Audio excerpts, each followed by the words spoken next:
আপনি আমার ভাবি হন। ভাবি ছাড়া আমি আপনাকে কখনোই নিজের ওয়াইফ ভাববো না, এটা মনে রাখবেন। কাল রাতে কি আমাকে কিছু করেছো? মানে আমাদের মাঝে কিছু হয়েছিল?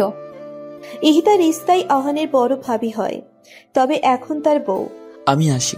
আমাদের গল্পগুলো যদি ভালো লেগে থাকে তাহলে আমাদের চ্যানেলটি সাবস্ক্রাইব করে পাশে থাকবেন। ধন্যবাদ। আর আমি প্রিয়াঙ্কা। আমাদের গল্পগুলো যদি ভালো লেগে থাকে অবশ্যই আমাদের চ্যানেলকে সাবস্ক্রাইব করে পাশে থাকবেন। আর হ্যাঁ, ভিডিওটি সম্পূর্ণ শুনবেন। কাল রাতে কি আমাকে কিছু করেছো? মানে আমাদের মাঝে কিছু হয়েছিল? ইহিতা দ্বিধান্বিত চোখে আহানের দিকে তাকিয়ে প্রশ্ন করে। আহান কফির মগে কেবল চুমুক দিতে যাবে, তখনই ইহিতার কথা শুনে চমকে ওঠে। তীক্ষ্ণ নজরে ইহিতার দিকে তাকায়। সদ্য বিয়ে করা আহানের বউ ইহিতা। কাল ওদের পারিবারিকভাবে বিয়ে হয়েছে। ইহিতা রিস্তাই আহানের বড় ভাবি হয়, তবে এখন তার বউ। আহান ভ্রু কুঞ্চিত বাঁকা করে তেজি কণ্ঠে বলল, কোনো সন্দেহ আছে নাকি? ইহিতা বলল, সন্দেহ কি হ্যাঁ ভেবে নিব নাকি না ভাববো? অত্যন্ত বিরক্ত সহিত আহান কফির মগ টেবিলের উপর রেখে দাঁড়িয়ে বলল, আপনি আমার ভাবি হন। ভাবি ছাড়া আমি আপনাকে কখনোই নিজের ওয়াইফ ভাববো না, এটা মনে রাখবেন। কথাটা বলে রুম থেকে হন হনিয়ে বেরিয়ে যায় আহান। ইহিতা আহানের রাগী চেহারা দেখে মৃদু হাসে। ছোট্ট আহান এখনো ছোট্টটি রয়ে গেছে, রাগ এখনো নাকের ডগাতেই জমানো। 3 বছর পরও শারীরিক কোনো পরিবর্তন হয়নি। যেমনটা আগে দেখেছিল ঠিক তেমনি আছে আহান। ভাবনার জগৎ থেকে বেরিয়ে ইহিতা বিছানা গোছাতে থাকে। এই সংসারে ইহিতাই প্রথম পা রেখেছিল আরমানের হাত ধরে। তাদের বিয়ের 2 বছরের মাথায় আরমানের কার অ্যাক্সিডেন্টে মৃত্যু হয়। আরমান মারা যাওয়ার পর ইহিতা মানসিকভাবে পুরোপুরিভাবে ভেঙে পড়ে। আহানের বাবা মা যথেষ্ট ভালো মানুষ ছিলেন। ওরা 2 ভাই ছিল, আরমান আহান। তাদের মেয়ে না থাকার দরুন তারা নিজের মেয়ে হিসেবে ইহিতাকে এই বাড়িতেই রেখে দেয়।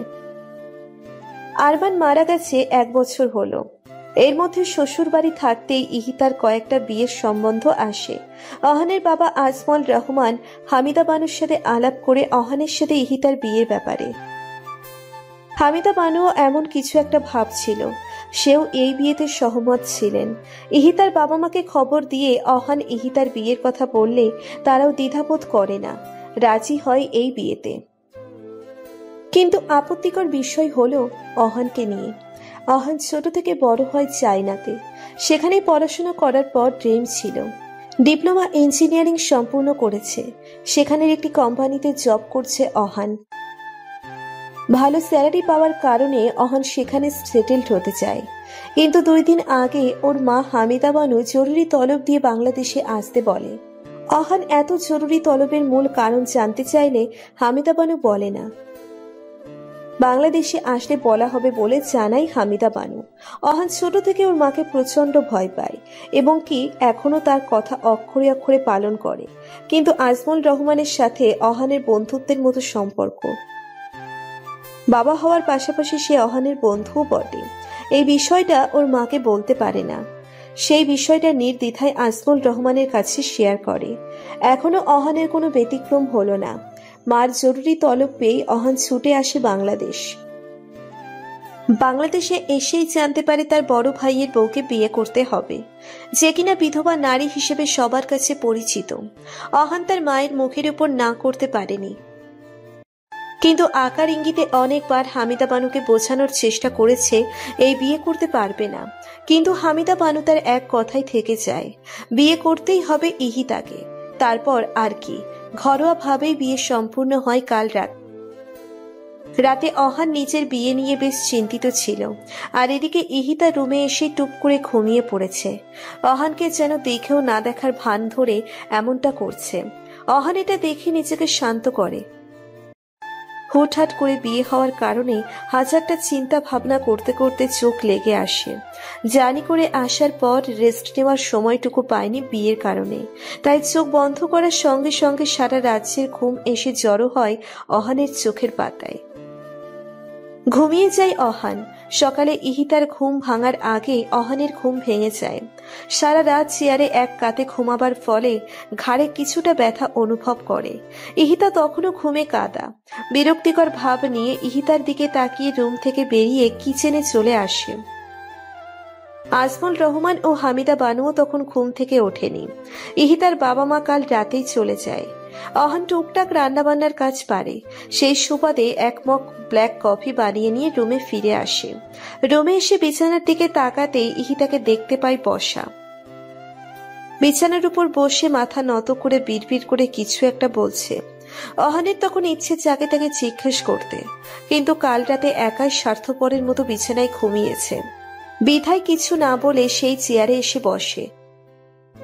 কফির মগে চুমুক দিতেই যাবে, জ্বরের বেগে ইহিতা অহানের কাছে এসে অদ্ভুত ধরনের প্রশ্ন ছুড়ে দেয়। এমন উদ্ভট প্রশ্ন শুনে কফি খাওয়া আর হলো না অহানের। চলে যায় রুম থেকে। কিছুক্ষণ নিজেদের বাগানে ঘোরাঘুরি করে ওর বাবার রুমে বসে। আজমল রহমান তখন রুমে একাই ছিল। আব্বু, এটা কি করলাম আম্মু? সকালে আসলাম আর রাতেই আমার বিয়ে দিয়ে দিল, তাও আবার ভাবির সঙ্গে। আজমল রহমান আহানকে হাতের ইশারা করে বলল, আস্তে কথা বলো, তোমার আম্মু শুনতে পাবে।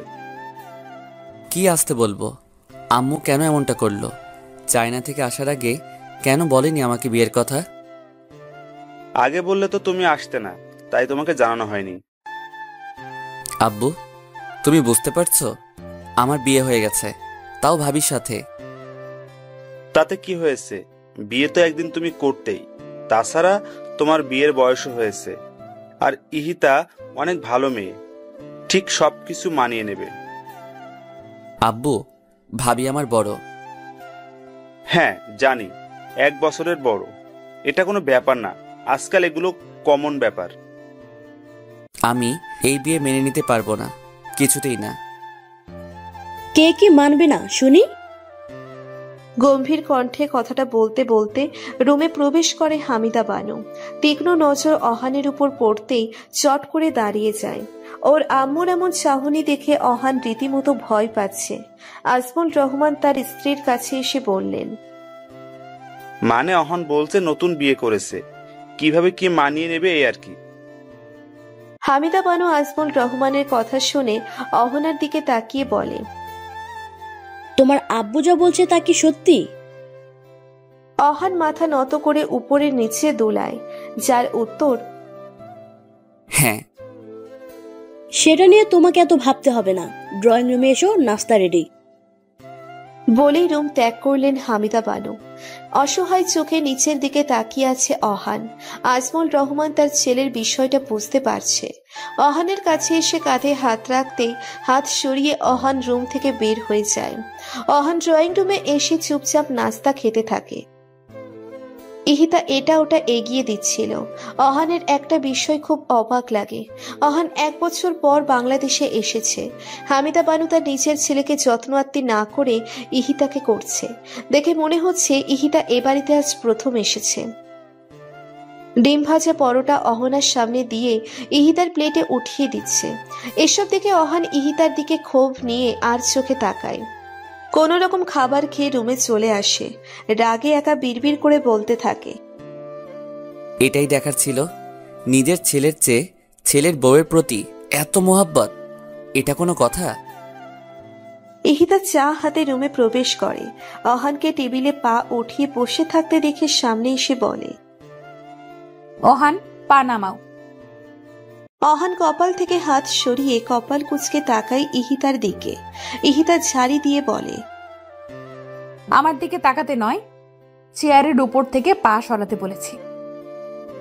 ঝাড়ি শুনে অহান চট করে মাথা নামিয়ে ফেলে। ইহিতা টেবিলের উপর চায়ের কাপ রেখে বলে, ঠান্ডা হওয়ার আগে চাটা খেয়ে নাও। আমি চা খাই না। এনেছে যখন খেতেই হবে, খাও। বলতে বলতে ইহিতা বিছানায় এসে বসে। অহান চরম বিরক্তি নিয়ে চায়ের কাপের দিকে তাকায়। ইহিতার ফোন হাতে নিয়ে অহানকে প্রশ্ন করে, তোমার কোনো গার্লফ্রেন্ড আছে? না। বয়ফ্রেন্ড? অহান চট করে ইহিতার দিকে ঘাড় ঘুরিয়ে তাকায়, ভ্রু কুঁচকে বলে, বয়ফ্রেন্ড? হ্যাঁ, বয়ফ্রেন্ড আছে। অবাক হয়ে চোয়াল জোড়া শক্ত করে বলে অহান। আশ্চর্য, আমার বয়ফ্রেন্ড থাকবে কেন? আমি শুনেছি বাইরের দেশগুলোতে ছেলেরাই নাকি ছেলেদের সাথে ডেটে যায়, তারা গার্লফ্রেন্ড বয়ফ্রেন্ডের কর্তব্য পালন করে। ভুল শুনেছেন। তাহলে তুমি বলতে চাইছো তোমার গার্লফ্রেন্ড বয়ফ্রেন্ড কোনোটাই নেই? না, নেই। বউ? যেখানে আমার গার্লফ্রেন্ডই নেই সেখানে বউ আসবে কোথা থেকে? কি আজগবি প্রশ্ন। সত্যিই নেই? না। এবার ইহিতা দাঁড়িয়ে গিয়ে রেগে কোমরে হাত রেখে বলে, তাহলে আমি কে? অহান এতক্ষণ বুঝতে পারল ইহিতার কথা পেঁচানোর মূল কারণ। অহানের মুখ থেকে স্বীকার করাতে চেয়েছিল ইহিতা ওর বউ, তার জন্য এত ঘুরিয়ে পিছিয়ে কথাগুলো বলেছে অহানকে। কি হলো বলো? ভাবি, এসব কি শুরু করেছেন? কাল রাতে আপনাকে বিয়ে করার কথা বললাম আম্মু, শুনে মাথায় বাস পড়লেও নিজেকে সামলে বিয়েটা করে নিলাম। জানি আপনি এখন আমার বউ, কিন্তু এটা কিভাবে সম্ভব? যাকে ভাবি বলে ডেকেছি সে এখন আমার রিশতায় বউ হয়ে গেল। এটা কি মানা যায়? আগে তোমার ভাবি ছিলাম, এখন তোমার বউ, এতে সমস্যা তো দেখছি না আমি। বোঝার চেষ্টা করেন, আমি কিভাবে আপনাকে মেনে নিব? আপনি আমার বড়। অনলি 1 বছর, তাতে সমস্যা নেই। আমি যদি মেনে নিতে পারি তোমারও মেনে নিতে হবে। এতক্ষণ অহান কাকে কি বলল? সে তো মানতেই চাইছে না কিছু, সব কিছু মেনে নিয়েছে। আগে পরে কিছু বলে লাভ হবে না বলে মনে হচ্ছে না অহানের। এক হাত কোমরে রেখে আর এক হাতের আঙ্গুল কপালে বোলাতে থাকে। রাগ, বিরক্ত, লজ্জা তিনটেই অহানের মধ্যে বিদ্যমান। ইহিতা হাত বগল দাবা করে অহানের দিকে তাকিয়ে ওর ভাবমূর্তি বোঝার চেষ্টা করছে। অহান আর কিছু না বলেই রুম থেকে বেরিয়ে যায়, বাসার বাহিরে চলে আসে। একা একা কোলাহলবিহীন গলির পথ দিয়ে হাঁটছে, বিয়ের ব্যাপারে ভাবছে। সামনে কি হবে, কি নাম দিবে এই সম্পর্কের অহান জানে না। একটি নিরিবিলি লেকের পাড়ে এসে বসে, সারা দুপুর সেখানে বসেই কাটিয়ে দেয়। বাসার কথা মনে পড়লেই নিজেকে খুব অসহায় মনে হয়। দুপুর পার হয়ে যায়। ইতিমধ্যে ইহিতা ও হামিদা বানু কয়েকবার আহানকে কল দিয়েছে। আহান ফোন পিক করে না, সাইলেন্ট করে রেখে দেয়। রাতে ঠিকমতো ঘুম না হওয়ার কারণে বেঞ্চেই ঘুমিয়ে যায় অহান। সুমিষ্ট স্বরে আজানের ধ্বনি কানে আসছে অহানের। তড়িঘড়ি করে উঠে বসে, চোখ কচলিয়ে চারিদিক তাকিয়ে থেকে অন্ধকার বুঝতে পারছে না এখন সন্ধ্যা নাকি রাত। পকেট থেকে ফোন বের করে পাওয়ার বাটনে চাপ দিতে স্ক্রিনে ঘড়ির টাইম ভেসে ওঠে, সঙ্গে 100-এরও বেশি মিসড কল, তাও আবার ওর আম্মুর। অহান ফোন পকেটে পুরো সর্বশক্তি দিয়ে দৌড় দেয় বাসার দিকে। আজ তো অহান শেষ ওর আম্মুর হাতে। 9টা বাজতে চললো, এখনো অহান বাসায় আসেনি, ফোনটা ধরছে না। আসুক আজ বাসায়, কত তেল হয়েছে শরীরে দেখব। রেগে নাকের পাটা ফুরিয়ে ফেলে হামিদা বানু। আজমল রহমান তাকে শান্ত করতে চেয়েও দমে যাচ্ছে, কারণ সে আজ প্রচুর রেগে গেছে অহানের উপর। তখনই কই মাছের মতো ছটফট করতে করতে অহান দরজার সামনে এসে দাঁড়ায়। দৌড়ে হাঁপিয়ে গেছে, জোরে জোরে নিঃশ্বাস নিচ্ছে। হামিদা বানু অহানকে দেখা মাত্রই হাতে খুন্তি নিয়ে তেড়ে যায়। অহান ভয়তে আজমল রহমানের পিছনে লুকায়। দাঁত মুখ খিচে হামিদা বানু বলে, তুমি সরে যাও সামনে থেকে, আজ ওর খবর নিয়ে ছাড়বো। অহান ভীত কণ্ঠে বলে, আম্মু মাফ করে দাও, এমন আর হবে না। গোলামের ঘরের গোলাম, আমার ফোন ধরিসনি কেন? কতবার তোকে কল দিয়েছি দেখিসনি? ফোন সাইলেন্ট করা ছিল আম্মু, প্লিজ মাফ করো। আজমল রহমান মা ছেলের মাঝখানে দাঁড়িয়ে আছে। বেশ আশঙ্কার মধ্যে আছেন তিনি, না জানি খুন্তির বাড়ি না তার গায়ে পড়ে যায়। কোনো মাফ হবে না, মায়ের হবে শুধু। আম্মু এইবারের মতো ছেড়ে দেন, পিচ্ছি মনে করে। হামিদা বানু খুন্তি ফ্লোরে ফেলে দিয়ে বলে, বৌমা বলেছে তাই ছেড়ে দিলাম, নয়তো পুরো শরীরে খুন্তির দাগ বসিয়ে দিতাম।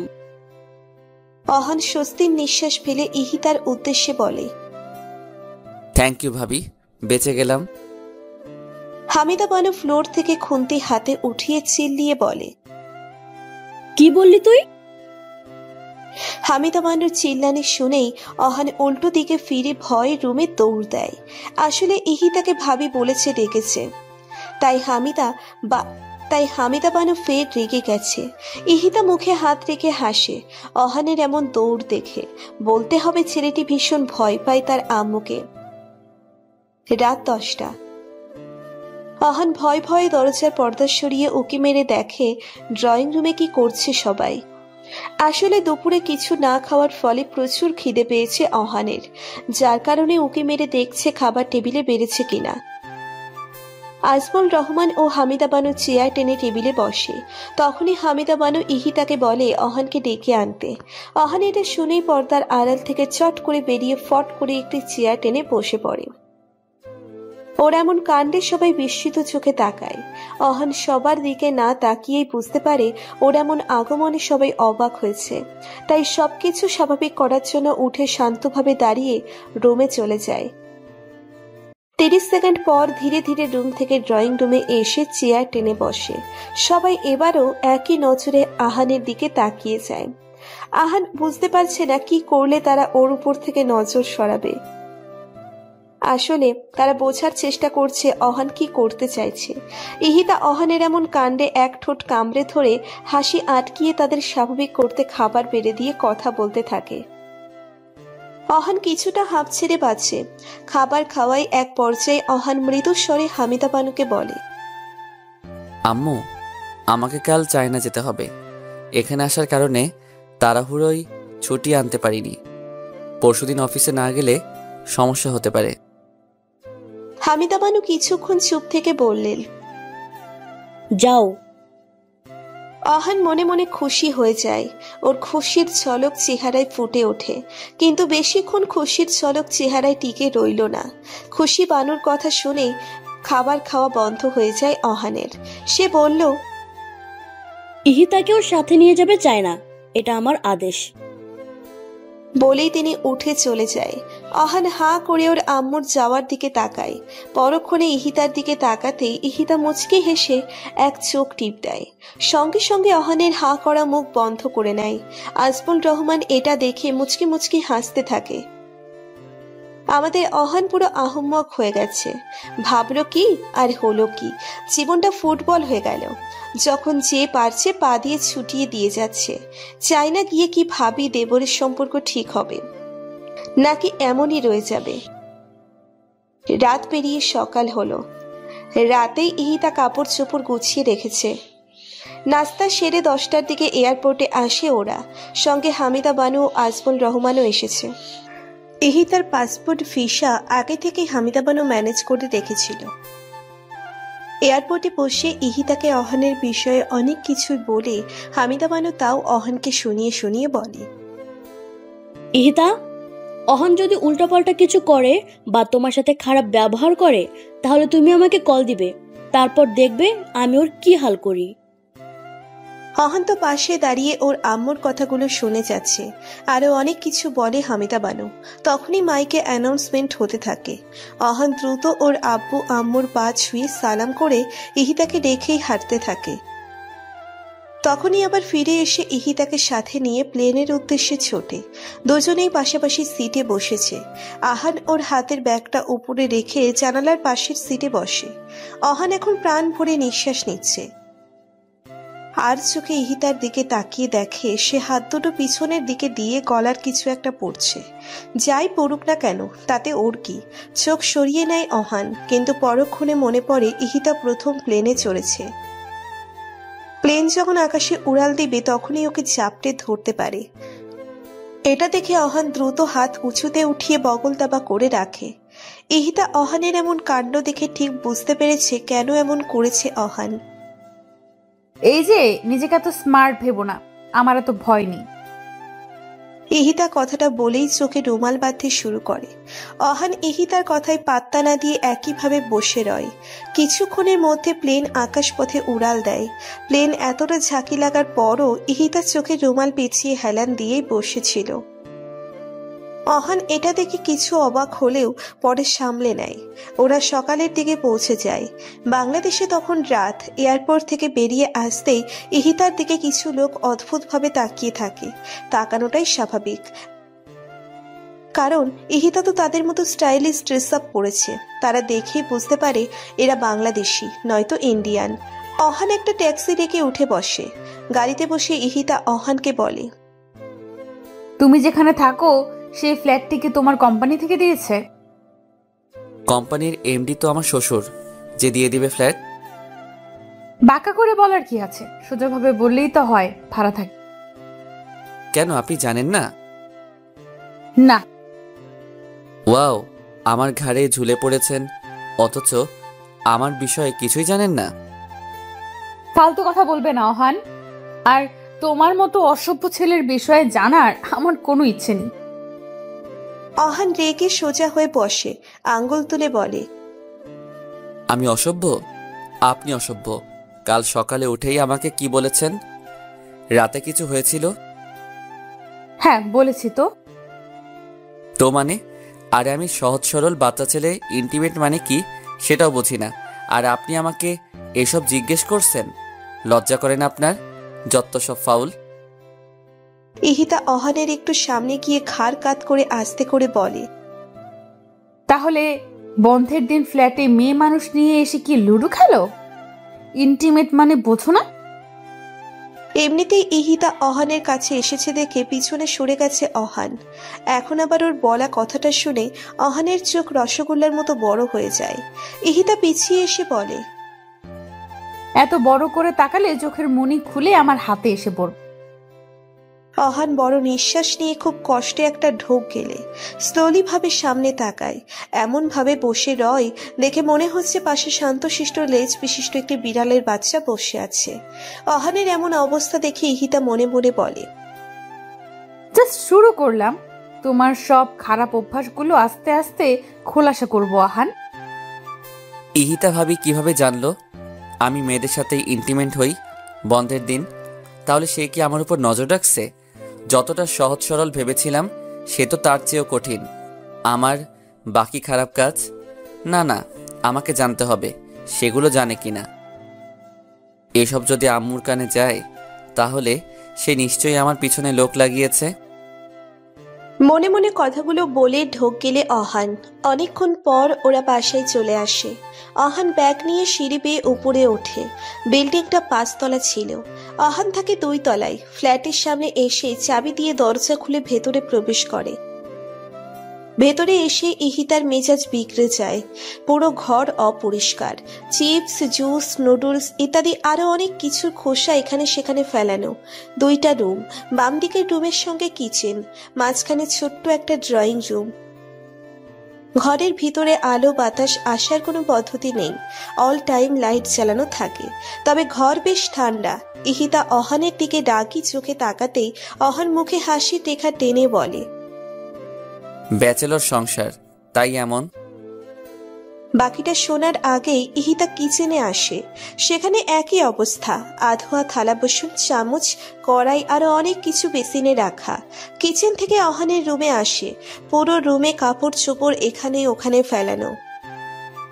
জুতোর কোনো ঠিকানা নেই। মানে রুম পুরো গরুর ঘরের মতো। ইহিতা পরের রুমের দরজা খুলে দেখে এই রুমটা মোটামুটি গোছানো। দরজা বন্ধ করে ড্রয়িং রুমে এসে ফোনের দিকে তাকিয়ে বলে, বুঝতে পেরেছি, আম্মুর কাছে একটা কল দিতে হবে। কথাটা অহান শোনা মাত্রই ইহিতার কাছে এসে মিনতির স্বরে বলে, প্লিজ ভাবি, সরি।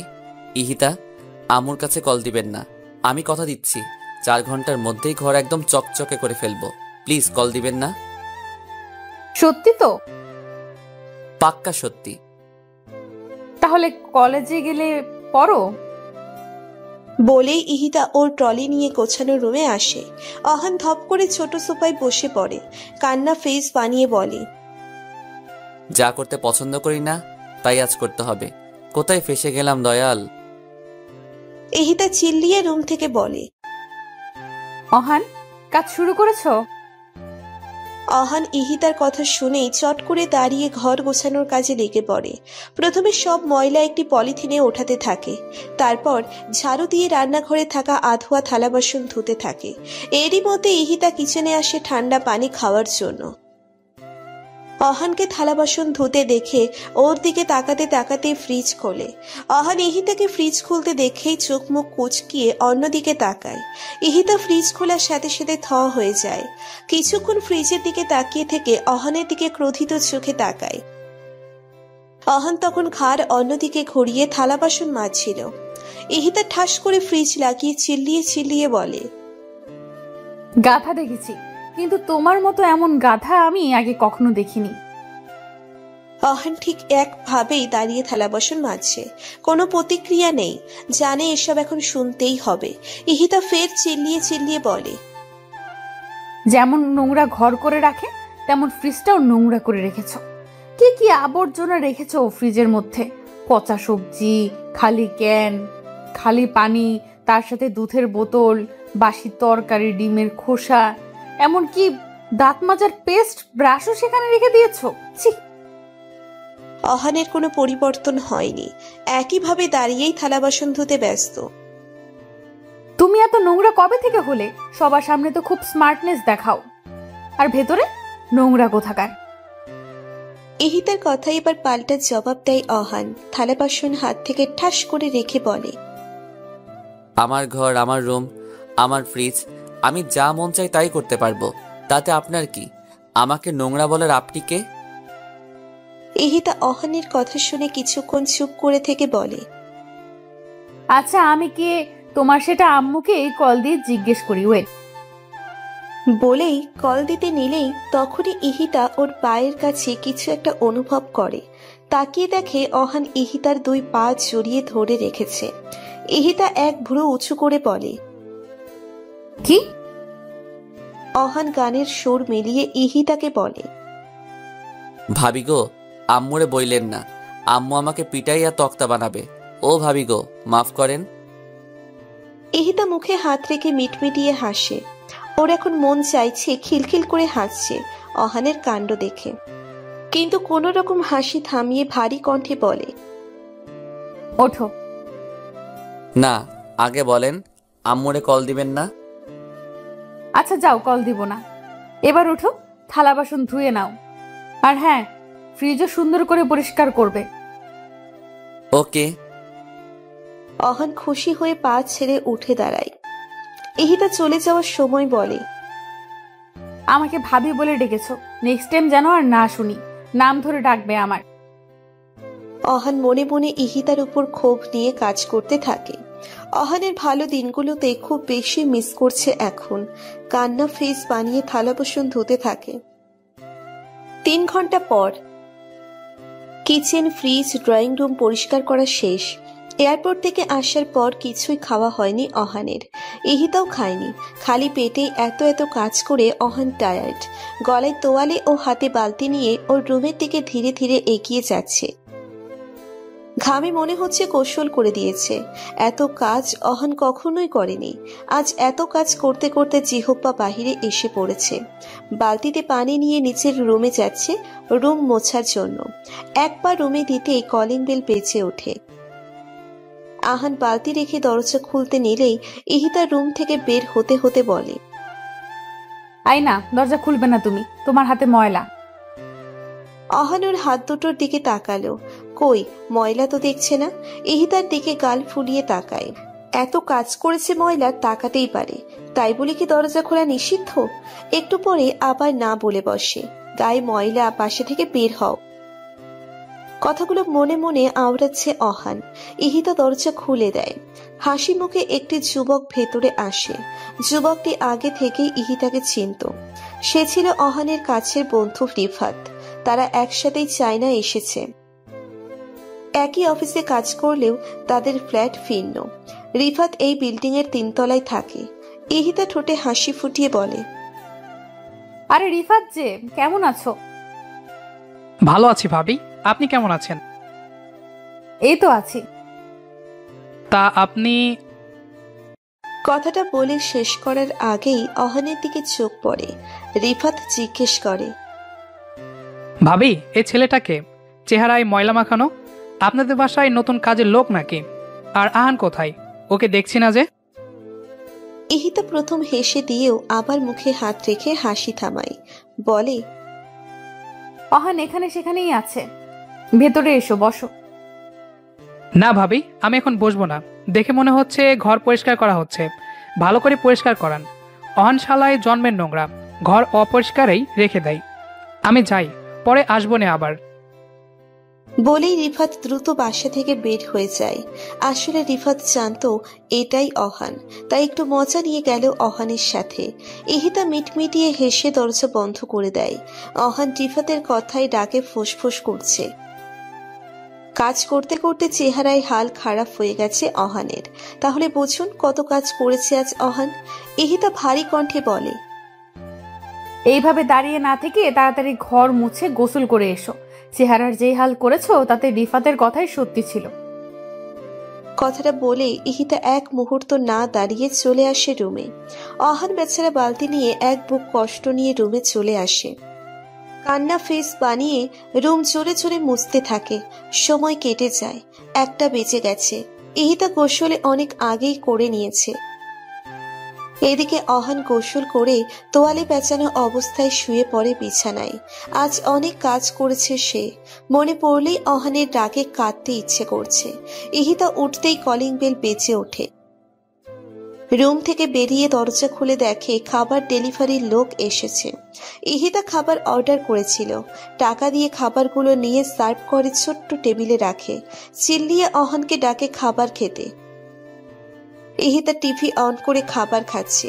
অহানের শরীর কাজ করতে করতে অনেকটা দুর্বল হয়ে গেছে, যার দরুন হেলে দুলে হেঁটে ড্রয়িং রুমে আসে। খাবারের প্লেট হাতে নিয়ে দ্রুত খেতে শুরু করে। ইহিতা অহানের দিকে তাকিয়ে ভালো করে পর্যবেক্ষণ করে নেয়। অহানের পরনে 3/4 প্যান্ট, সেটার হাঁটুর দিক থেকে কিছু অংশ ছেঁড়া, হাত কাটা গেঞ্জি। অহানকে পর্যবেক্ষণ করার পর খাওয়াই মন দেয়। অহান খিদের চোটে ইহিতার আগে খাওয়া শেষ করে। হাত ধুয়ে উঠে চলে যেতে নিলে ইহিতার ডাকে থেমে যায়। পিছনে ফিরে বলে, কি? এটা পড়ো। একটা কাগজের খাম অহানের দিকে এগিয়ে দেয় ইহিতা। এটা কি? রুলস। কিসের? কার? তোমার জন্য, পড়ো। আমার রুলস মানে? এখন এখানে থাকতে হলে কি আমাকে রুলস মেনে চলতে হবে? ইহিতা পানির মগ টেবিলের উপর রেখে বলে, অবশ্যই। পারবো না। আমি পারবো। কি? আম্মুকে কল দিন। অহান কথাটা শুনেই রাগে চোয়াল জোড়া শক্ত করে ফেলে। অনিচ্ছা সত্ত্বেও কাগজের খাম হাতে নিয়ে খুলে পড়তে থাকে। রুলসের 1 নাম্বারটি ছিল প্রতিদিন সকালে যথারীতি সময় উঠে নাস্তা তৈরি করতে হবে, তারপর অফিসে যাবে। দুপুর ও রাতের রাস্তা ইহিতাই করবে। অফিস থেকে এসে ঘরের সব কাজও করতে হবে অহানের। প্রথমটা পড়েই ইহিতার দিকে তাকায়। ইহিতা অহানের দিকে তাকিয়ে বলে, নেক্সট। দ্বিতীয় রুলস ছিল কোনো মেয়েদের সাথে কথা বলা তো দূর, নজরেও তাকানো যাবে না, সব মেয়েদের আপু বলে রাখতে হবে। তৃতীয় রুলস ছিল কোনো ধরনের নেশা জাতীয় দ্রব্য পান করা যাবে না, সেটা সিগারেটই হোক না কেন। আর 10টার আগে বাসায় আসতে হবে। মাঝে মাঝে অফিসে কাজ থাকে, তখন লেট করে বাসায় আসতে হয় আমার।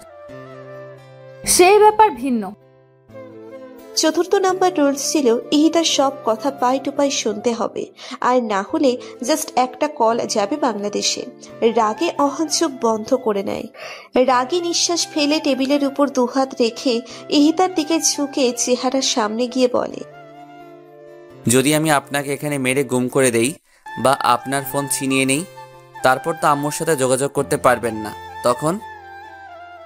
ইহিতা সেখানে থাকা ছোট্ট চামচ দিয়ে অহানের মাথায় ঠাস করে বাড়ি মেরে দেয়। অহান চামচের বাড়ি খেয়ে ইহিতার কাছ থেকে সরে এসে মাথায় হাত বুলাতে থাকে। ইহিতা টেবিলের নিচ থেকে ফোন বের করে টেবিলের উপর রেখে লাউড স্পিকারে দেয়। তখনই ফোনের অপর পাশ থেকে হামিদা বানুর ছাজালো কণ্ঠের স্বর শোনা যায়। নবাবজাদার ঘরে হারামজাদা, তোর এত বড় সাহস, তুই আমার মাইরা গুম করে ফেলবি বলছিস? আবার ফোন ছিনিয়ে নিবি? তোরে আমি ব্লেন্ডারে ভরে জুস বানিয়ে খাবো। নিজের মায়ের এমন ছাঝালো কণ্ঠস্বর শুনে অহান বড় চেয়ে ঠোক গেলে আমতা আমতা করে বলে, আম্মু, আমি তো ইহিতার সাথে মজা করছিলাম, তুমি এটা সিরিয়াসলি নিচ্ছ কেন? শোন হারামজাদা, এখন যেটা বলছিস সেটা যেন মজা পর্যন্ত সীমাবদ্ধ থাকে। যদি ইতিহার কিছু হয় রে, তোকে মেরে তারপর আমি ক্ষান্ত হব। আর ইতিহা তোর ভাবি নয়, বউ হয়, কথাটা মনে রাখিস। বলেই লাইন কেটে তাই হামিদা বানু। অহান কপালে হাত রেখে বসে পড়ে সোফায়। ইহিতা বাঁকা হেসে খেয়েই যাচ্ছে। অহান যে এমন কিছু বলবে সেটার ধারণা ইহিতা আগেই করেছিল, তাই তখন অহানের আড়ালে হামিদা বানু কল দিয়ে লাইনে রেখেছিল। ছোট্ট টেবিলের উপরে খাবার রেখে ফ্লোরে বসে খাচ্ছিল ইহিতা, আর ফোন তার পাশেই রেখেছিল, যার কারণে হামিদা বানু অহানের বলা কথাগুলো সহজেই শুনতে পায়। ইহিতা প্লেটে হাত ধুয়ে উঠে দাঁড়িয়ে রুমে যাওয়ার আগে বলে যায়, টেবিল পরিষ্কার করে প্লেটগুলো ধুয়ে রেখো।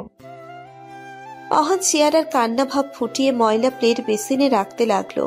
অহান ভালো করে বুঝে গেছে এখন থেকে কাজ করে জীবিকা নির্বাহ করতে হবে, তাও ঘরের জন্য। রাতে অহান ইহিতা যে রুমে ঘুমিয়ে আছে, সারাদিন খাটাখাটুনি করার ফলে অহান ঠিক ঘুমিয়ে আছে, কিন্তু ইহিতা এখনো জেগে আছে। জানালার গ্রিল ধরে দাঁড়িয়ে আছে। জানালার গ্রিল ভেদ করে চাঁদের আলো ইহিতার গায়ে এসে পড়েছে। এক হাত দিয়ে জানালার গ্রিলের ফাঁকায় হাত দিয়ে এক দৃষ্টিতে চাঁদের দিকে তাকিয়ে আছে। চোখ মুখ ক্লান্তিহীন, কোথায় একটা উদাসীন বিষাদের ছায়া। সুন্দর চোখ জোড়াতে অদ্ভুত শূন্য দৃষ্টি। অন্য হাতে ছোট্ট একটি ছবির ফ্রেম। সেই ফ্রেমের উপর চাঁদের আবছা আলোয় অস্পষ্ট বোঝা যাচ্ছে কোনো যুবকের ছবি। ইহিতা সন্তর্পণে দীর্ঘশ্বাস ছাড়ে। জানালা লাগিয়ে বিছানায় এসে বসে। বালিশের নিচে ছবির ফ্রেমটি রেখে শুয়ে পড়ে। সকালে ছবির অ্যালার্মের শব্দে ঘুম ভাঙে অহানের। আড়ামোড়া ভেঙে বিছানা ছেড়ে উঠে মেইন দরজা খুলে দুধের বোতল ও নিউজ পেপার নিয়ে ভেতরে আসে। শুরু করে দেয় ব্রেকফাস্ট বানানোর কাজ। 1 ঘন্টা পর সব খাবার টেবিলে সাজিয়ে ফ্রেশ হতে চলে যায়। ততক্ষণে ইহিতা ঘুম থেকে উঠে গেছে। বাহিরে এসে খাবার রেডি দেখে ফোনে একটা ছবি তুলে হামিদা বানুর কাছে পাঠায়। অহান পুরো অফিসের জন্য রেডি হয়ে বের হয়। ইহিতার খাবারের প্লেট আর অহানের খাবারের প্লেট আলাদাভাবে রাখা ছিল। অহানোর প্লেট কাছে নিয়ে খাবার খেতে শুরু করলে ইহিতা ওর প্লেট নিজের কাছে নিয়ে এসে ওর প্লেটটা অহানের কাছে দেয়। অহান ক্ষোভ নিয়ে ওর দিকে তাকাতে থাকে। ইহিতা ইশারায় ওকে খেতে বলে। অহান খেতে শুরু করে। খাওয়ার পর্ব ঠিকঠাক থাকলেও যখন অহান অফিসে যাবে তখন ঘটে বিপত্তি। ইহিতা অহানকে অদ্ভুতভাবে রেডি করিয়ে দেয়। যেমন মাথায় তেল দিয়ে মাঝখান থেকে সিথি করে দিয়েছে, শার্টের হাতা ভোলা টানা খুলে বোতাম লাগিয়ে শার্ট ইন করে দিয়েছে। পুরো ঠিকঠাক করানোর পর ইহিতা একটা ছবি তোলে, গালে হাত দিয়ে অহানের দিকে তাকিয়ে বলে, এবার ঠিক আছে? অহান ঠোঁটে কৃত্রিম হাসি ফুটিয়ে বলে, আমি এখন যাই। হ্যাঁ যাও। অহান কান্না ফেস নিয়ে দরজা খুলে বের হতে থাকে। কি ছিল আর এখন কি হয়ে গেল? সেই স্মার্ট ড্যাশিং লুক আলা অহান এখন খেতে পরিণত হয়েছে। এটা কোথাকার বিচার? আজ অফিসে গেলে ইজ্জত যাবেই, এতে কোনো সন্দেহ নেই। অফিসে এসে অহানের ইজ্জতের ফালুদা হয়ে যায়। সবার ওকে দেখে অদ্ভুতভাবে তাকিয়ে আছে। যে মেয়ে কর্মচারীদের সাথে অহান ফ্ল্যাট করত, তারাও এখন ওকে দেখে মুখ চিপে হাসছে। সবার কাছে এখন অহান হাসির পাত্র কেবল। অহান বেচারা মুখ ভার করে নিজের স্থানে এসে বসে, কিন্তু বেশিক্ষণ বসে থাকতে পারে না। তার আগেই বসের পিএ এসে অহানকে ডাকে। অহান বসের সাথে দেখা করতে তার কেবিনে আসে। ছুটি না নিয়ে যাওয়ার ফলে প্রথমে বস ওকে বকাঝকা করে, পরক্ষণে অহানের এমন নতুন পরিবর্তন দেখে হেসে দেয়। অফিসের বসও তাকে দেখে হেসেছে। এর চেয়ে খারাপ কিছু আর কি হতে পারে? অফিসের অহান ছিল হ্যান্ডসামদের মধ্যে দ্বিতীয় ব্যক্তি, সবার সাথে ভাব দেখিয়ে কথা বলতো। আর আজ সেই অফিসের মধ্যে আনস্মার্টদের মধ্যে একজন। অহান চুপচাপ নিচের সিটে বসে কাজ করতে থাকে। আশেপাশের কর্মচারীরা যা বলছে সব চুপচাপ শুনে যাচ্ছে। তখনই ওর কাছে রিফাত আসে। অহানের কাঁধে হাত রাখতেই পিছনে ফিরে তাকায় অহান। সঙ্গে সঙ্গে রিফাত চমকে যায়। এ কাকে দেখছে সে? যে ছেলে তার স্মার্টনেস দেখিতে সবাইকে জেলাস ফিল করাতো, আর আজ তার এমন করুণ হাল। খুব ভাববার বিষয়। রিফাত কিছু বলতে যাবে তখনই অহান রিফাতের কোমর পেঁচিয়ে ধরে এমন অবস্থার জন্য কান্না করতে থাকে। সব কর্মচারীরা আরো আগ্রহ নিয়ে ওদের দুইজনের দিকে তাকিয়ে আছে। রিফাত এটা দেখে অহানের পিঠে হাত রেখে বলে, সবাই দেখছে, কান্না থামা অহান। অহান চট করে রিফাতের কথা শুনেই ওকে ছেড়ে দিয়ে সোজা হয়ে বসে বলে, আমি কান্না করছিলাম না, কান্নার অভিনয় করছিলাম। এই ছেলে কখনো শুধরাবে না। লাঞ্চ টাইমে অহান রিফাতকে সব কিছু খুলে বলে। সাথে কালকের বলা কথার জন্য গালে একটা পাঁচশো মেরেছে, যার কারণে রিফাতের গাল লাল হয়ে আছে। একটা বাটি আইসক্রিম কিনে গাল লাল হওয়া স্থানে লাগাতে লাগাতে বলে, তার মানে তুই বলতে চাইছিস ভাবে এখন তোর বউ? অহান চোখ রাঙিয়ে বলে, তাহলে এতক্ষণ তোকে কি রবীন্দ্রনাথের কবিতা শুনিয়েছি? বুঝতে পারছি, আর বলা লাগবে না। কিছুক্ষণ দুজনেই নীরব থাকে। পরক্ষণে রিফাত নীরবতা ছিন্ন করে বলে, দোস্ত, বিয়ে করলি, ট্রিট দিলি না? কথাটা বলে রিফাতের দেরি হলেও আহানের পাঞ্চ মারতে দেরি হলো না। এবার অপর গালে মেরেছে। অহান রাগে বলে, ট্রিট দিলাম, এবার ডাক্তারের কাছে গিয়ে ট্রিটমেন্ট করে নিস। রিফাত এগাল থেকে আইসক্রিম নিয়ে অপর গালে লাগাচ্ছে। ব্যথায় কাতর মাখা কণ্ঠে বলে, ভাবিকে বলে তোর শাস্তি দ্বিগুণ করব, দাঁড়া। আহ। রাতে সারাদিন ইহি তার বদ্ধ রুমে একা একা সময় কাটিয়ে দেয়। অনেকক্ষণ পর্যন্ত হামিদা মানুষ সাথে কথা বলেও সময় যেন কাটছে না। ঘড়ির দিকে তাকিয়ে দেখে 10টা বাজতে 10 মিনিট বাকি। ইহিতা দরজার সামনে দাঁড়িয়ে পায়চারি করছে। 10টা 9 মিনিট হতেই কলিং বেল বেজে ওঠে। ইহিতা তড়িঘড়ি করে দরজা খুলে দেয়। দরজা খুলতেই ইহিতা অহানের ক্লান্তি মাখা চেহারা দেখতে পায়। সাথে চেহারায় ফুটে আছে রাগের ছটা। ইহিতা পাশে সরে দাঁড়ায়। অহান ইহিতার দিকে না তাকিয়েই হনহনিয়ে রুমে চলে যায়। ইহিতা দরজা লাগিয়ে মনে মনে বলে, মনে হয় অহান রেগে আছে, আজ একটু বেশি হয়ে গেছে, কিন্তু তোমার জন্য এটা পারফেক্ট অহান। ইহিতা কিচেনে আসে। খাবার টেবিলে বেড়ে অহানকে ডাকতে থাকে। অহান যখন বাথরুমে শাওয়ার নিচ্ছিল, বাথরুমে বসে ইহিতার কণ্ঠের স্বর শুনে অহানের মন চাইছে গলা টিপে দিতে। আজ তার জন্যই সবার সামনে ইনসাল্ট হয়েছে। সবাই তাকে নিয়ে হাসি ঠাট্টা করেছে। কিভাবে ভুলে যাবে অহান এসব? চোখ বন্ধ করলেই তাদের বলা কথা কানে বিষের মতো বাজছে। অহান ফুল শাওয়ার ছেড়ে মাথা ঠান্ডা করে। কিছুক্ষণ পর বাথরুম থেকে বের হয়ে জামা কাপড় পরে বাহিরে আসে। ইহিতা তখন টেবিলের পাশেই খাবার নিয়ে বসেছিল। অহান কোনো কথা না বলেই খাবার খেতে শুরু করে। ইহিতা অহানের চেহারায় রাগ দেখে বিভিন্নভাবে ওর সাথে কথা বলার চেষ্টা করে, কিন্তু অহান কথা বলে না। ইহিতা এবার মুচকি হাসে, উঠে দাঁড়িয়ে অহানের পাশে বসে। অহান ঘাড় ঘুরিয়ে ভ্রু কুঁচকে ইহিতার দিকে তাকায়। ইহিতা সুইট স্মাইল দিয়ে অহানের গাল টেনে দিয়ে বলে, রাগ করে না অহান বাবু, কিনে দেব কমলা লেবু। অহান ইহিতার এমন কবিতা শুনে বিরক্ত হয়ে ওর গাল থেকে হাত সরিয়ে বসা থেকে উঠে রুমে গিয়ে ঠাস করে দরজা লাগিয়ে দেয়। ইহিতা অহানের এমন ব্যবহারে মৃদু হাসে। অহানের এমন রাগের সাথে ইহিতা অনেক আগে থেকেই পরিচিত, তাই ওর কাছে এগুলো কোনো ব্যাপার না। বাড়তি খাবারগুলো ফ্রিজে রেখে থালা বাসন নিচেই ধুয়ে রাখে। তারপর ড্রয়িং রুমের লাইট নিভিয়ে রুমে চলে আসে।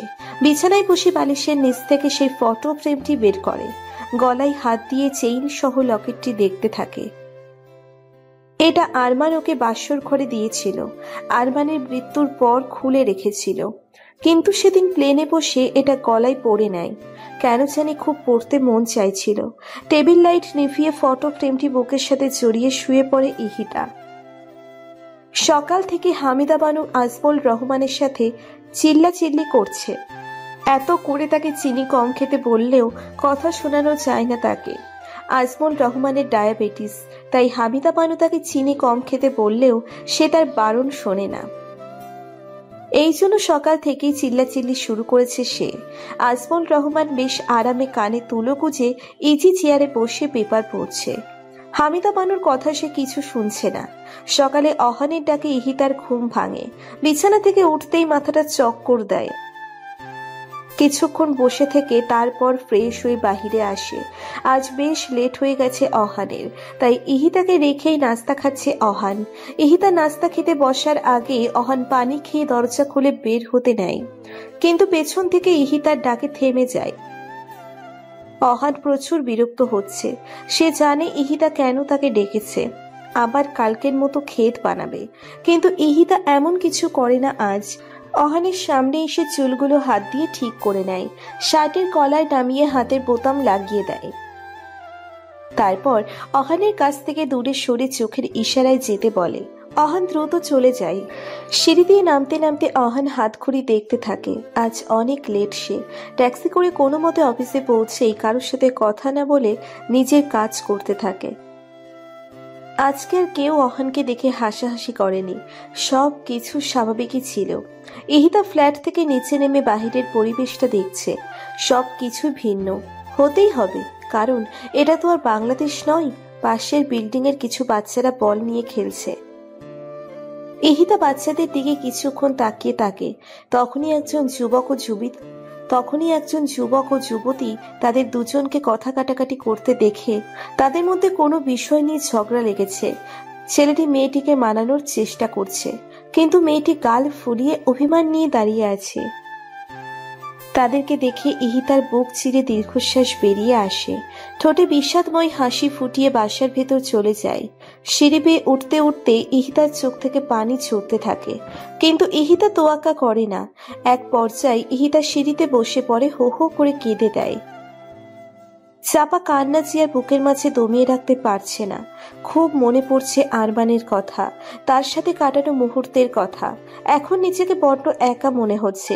তাকে সামলানোর মতো এখানে কেউ নেই, সে একা। লাঞ্চ টাইমে অহান একা বসে কিছু একটা ভাবতে থাকে। রিফাত পাশে বসেই নীরবে কফি খেয়ে যাচ্ছে। আমার ভালো দিনগুলো সে মাটি করে দিয়েছে। না পারি মেয়েদের সাথে ঠিক করে কথা বলতে, না পারবো ফুর্তি করতে। কয়দিন ধরে নেশাও করতে পারছি না। ইয়াবার প্যাকেট কাল রাতে রুমে খুঁজে পাইনি। নিশ্চয়ই ইহিতা ভাবে ফেলে দিয়েছে। এমন ভাবে চলতে দিলে হবে না, আমি পুরো বরবাদ হয়ে যাব। আমাকে কিছু করতে হবে। আজকে থেকে সে নয়, বরং আমি তাকে জ্বালাবো। কিভাবে সেটা সে বুঝতেই পারবে না। অহানের ভাবনা চেত ঘরে রিফাতের ডাকে। অহান ভাবনাকে পাশে ফেলে কফি খেতে থাকে। আজ অহান আর রিফাত বাসায় তাড়াতাড়ি ফিরেছে। অহান ফ্রেশ হয়ে ওর প্রথম কাজ আইডিয়া কাজে লাগায়। ড্রয়িং রুমে লম্বা করে সয়াবিন তেল ফেলে রাখা। মনে মনে অহান ইহিতার পড়ে যাওয়ার দৃশ্যের কথা ভেবে বেশ খুশি হয়। তেলের বোতল জাগা মতো রেখে শয়তানি হাসি দিয়ে রুমে এসে দরজা লাগিয়ে অপেক্ষা করতে থাকে। ইহিতা বাইরে এসে ড্রয়িং রুমের ফ্লোরে পা রাখতে যাবে, তখনই কিছু একটা দেখতে পাই। বসে হাত দিয়ে দেখে এটা তেল। ইহিতা মুচকি হাসে। ভালো করেই বুঝতে পারে এটা কার কাজ আর কেন করেছে। ইহিতা অহানের আইডিয়াকে একটু ভিন্ন দিকে মোড় ঘুরিয়ে দেয়। ওর রুমের সামনে তেল ফেলে রাখে, তারপর রুমে চলে আসে। অনেকক্ষণ পরও অহান ইহিতার চিৎকারের আওয়াজ শুনতে পাচ্ছে না দেখে রেগে যাচ্ছে। দরজা খুলে এক পা বাইরে রাখতেই থপাস করে চিৎপাত হয়ে পড়ে যায় অহান। কিছু পড়ে যাওয়ার শব্দ শুনে ইহিতা রুম থেকে বের হয়। দরজার সামনে দাঁড়িয়ে ইহিতা অহানের দিকে গম্ভীর মুডে তাকিয়ে থাকে। অহান কোমরে হাত রেখে ওর আম্মুকে ডাকছে। ইহিতাকে দেখে শান্ত ভঙ্গিতে বলে, পানি ছিল তাই স্লিপ কেটে পড়ে গেছি। শুনেই ইহিতা রুমে চলে আসে। রুমে এসে মুখে হাত দিয়ে থাকে। অহান চিত হয়ে শুয়ে পড়ে। মনে মনে বলে, কে পড়ার কথা ছিল আর কে পড়ে গেল, এই আইডিয়া ক্যান্সেল। সকালে ইহিতা আজ তাড়াতাড়ি ঘুম থেকে উঠেছে। অহান ইহিতাকে উঠতে দেখে ও নতুন প্ল্যান শুরু করে। ফ্রিজের লাইনের তারের সাথে কিছু একটা করে লাইন তার কেটে দেয়। ইহিতা যখন কিচেনে আসছিল তখন অহানকে ফ্রিজের কাছে বসে থাকতে দেখে আড়ালে লুকিয়ে যায়। ইহিতা বুঝতে পারে অহানকে নতুন কোনো ফাঁদে ফেলার চেষ্টা করছে। ঈশিতা হাসে। অহানুর কাজ সেরে ডিম অমলেট বানাতে শুরু করে। এখন অহান ইহিতার কিচেনে আসার অপেক্ষা করছে। অহানের অপেক্ষা অবসান ঘটে। ইহিতা কিচেনে এসে অহানের দিকে তাকিয়ে ফ্রিজ থেকে একটি ঠান্ডা পানির বোতল বের করে নিয়ে চলে যায়। অহান বোকা হয়ে যায়। এতক্ষণে তো ইহিতার কারেন্টের শক খাওয়ার কথা, খেলো না কেন? ফ্রিজের সামনে এসে বিষয়টা ভালো করে পর্যবেক্ষণ করলো। তারপর এক হাত দিয়ে ফ্রিজ খুলতে নিলেই চরমভাবে শক খায়। শক খেয়ে কাঁপছে অহান। একটু পরেই আপনা আপনি শক খাওয়া বন্ধ হয়ে যায়। হাত সরিয়ে নিয়ে অহান জোরে জোরে নিঃশ্বাস নেয়। ইহিতা ধরলো তখন কিছু হলো না, আর আমি ধরলাম তখনই শক। রেগে কথাটা বলেই যে তারগুলো লাগিয়েছিল সেগুলো ছিঁড়ে ফেলে অহান। রাগে কিচেন থেকে বের হয়ে যায়। ইহিতা কিচেনে এসে অহানের এমন অবস্থা দেখে অনেক মজা পায়। কিচেন থেকে বেরিয়ে রুমে চলে যায়। আসলে ইহিতা যখন পানি নিতে ফ্রিজের কাছে আসবে তার আগেই মেইন সুইচ অফ করে দেয়। তাই নিঃসংকোচে ফ্রিজ থেকে পানি নিয়ে চলে যায় এবং মেইন সুইচ অন করে দেয়।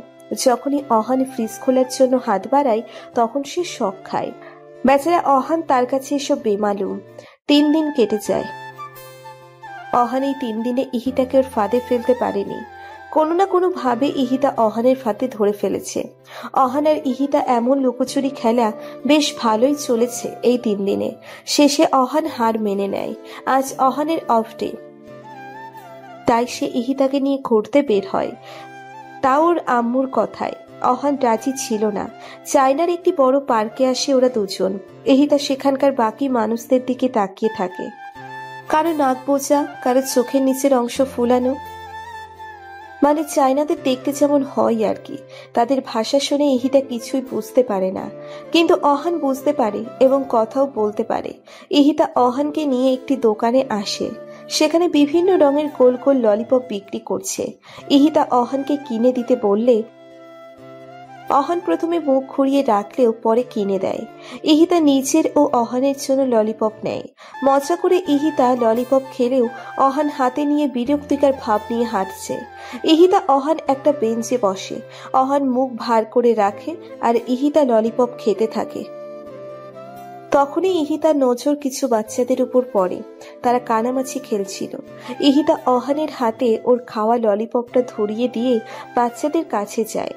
অহান বিরক্ত ও রাগ নিয়ে ইহিতার খাওয়া ললিপপটার দিকে তাকিয়ে বলে, এটা আমার হাতে দেওয়ার কি হলো? ধ্যাত। বলেই ফেলে দিতে নিলে পরক্ষণে হাতেই রাখে। বলে, ফেলে দিলে যদি আবার আম্মুর কাছে নালিশ দেয়? বলা তো যায় না। বিরক্ত হয়ে হাতেই ধরে রাখে ললিপপ। অনেকক্ষণ পর ইহিতা ফিরে এসে অহানের হাত থেকে ললিপপ নিয়ে খেতে যাবে, তখন অহান সেটা ফেলে দেয়। ইহিতা রাগ নিয়ে চোখ ছোট ছোট করে অহানের দিকে তাকাতেই অহান বলে, আসলে অনেকক্ষণ পর্যন্ত ললিপপটা খোলা ছিল, তাই ফেলে দিয়েছি। আপনি আমারটা নিন। বলেই অহান ও ললিপপটি ইহিতার দিকে এগিয়ে দেয়।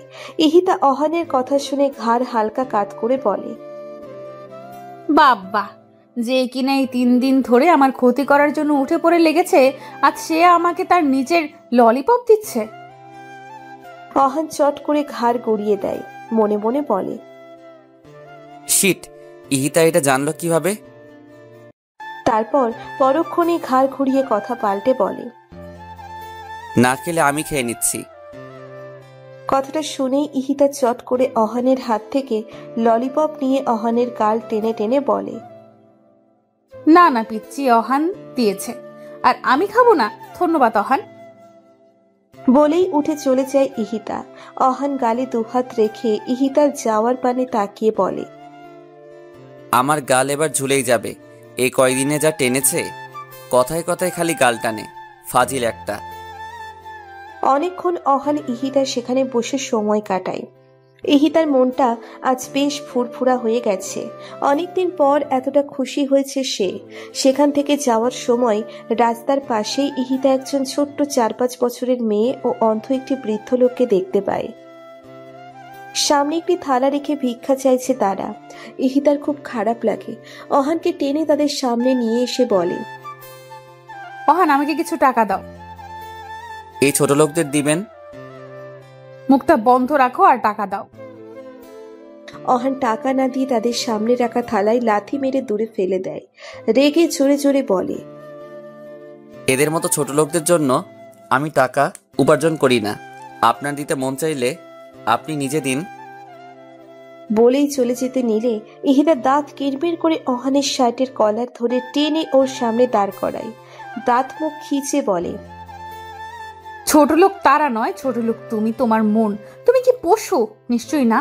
এদের মতোই সাধারণ মানুষ যারা মানুষকে দান করে, মানুষের সাহায্যে এগিয়ে যায়, তারাই বড় মনের মানুষ হয়।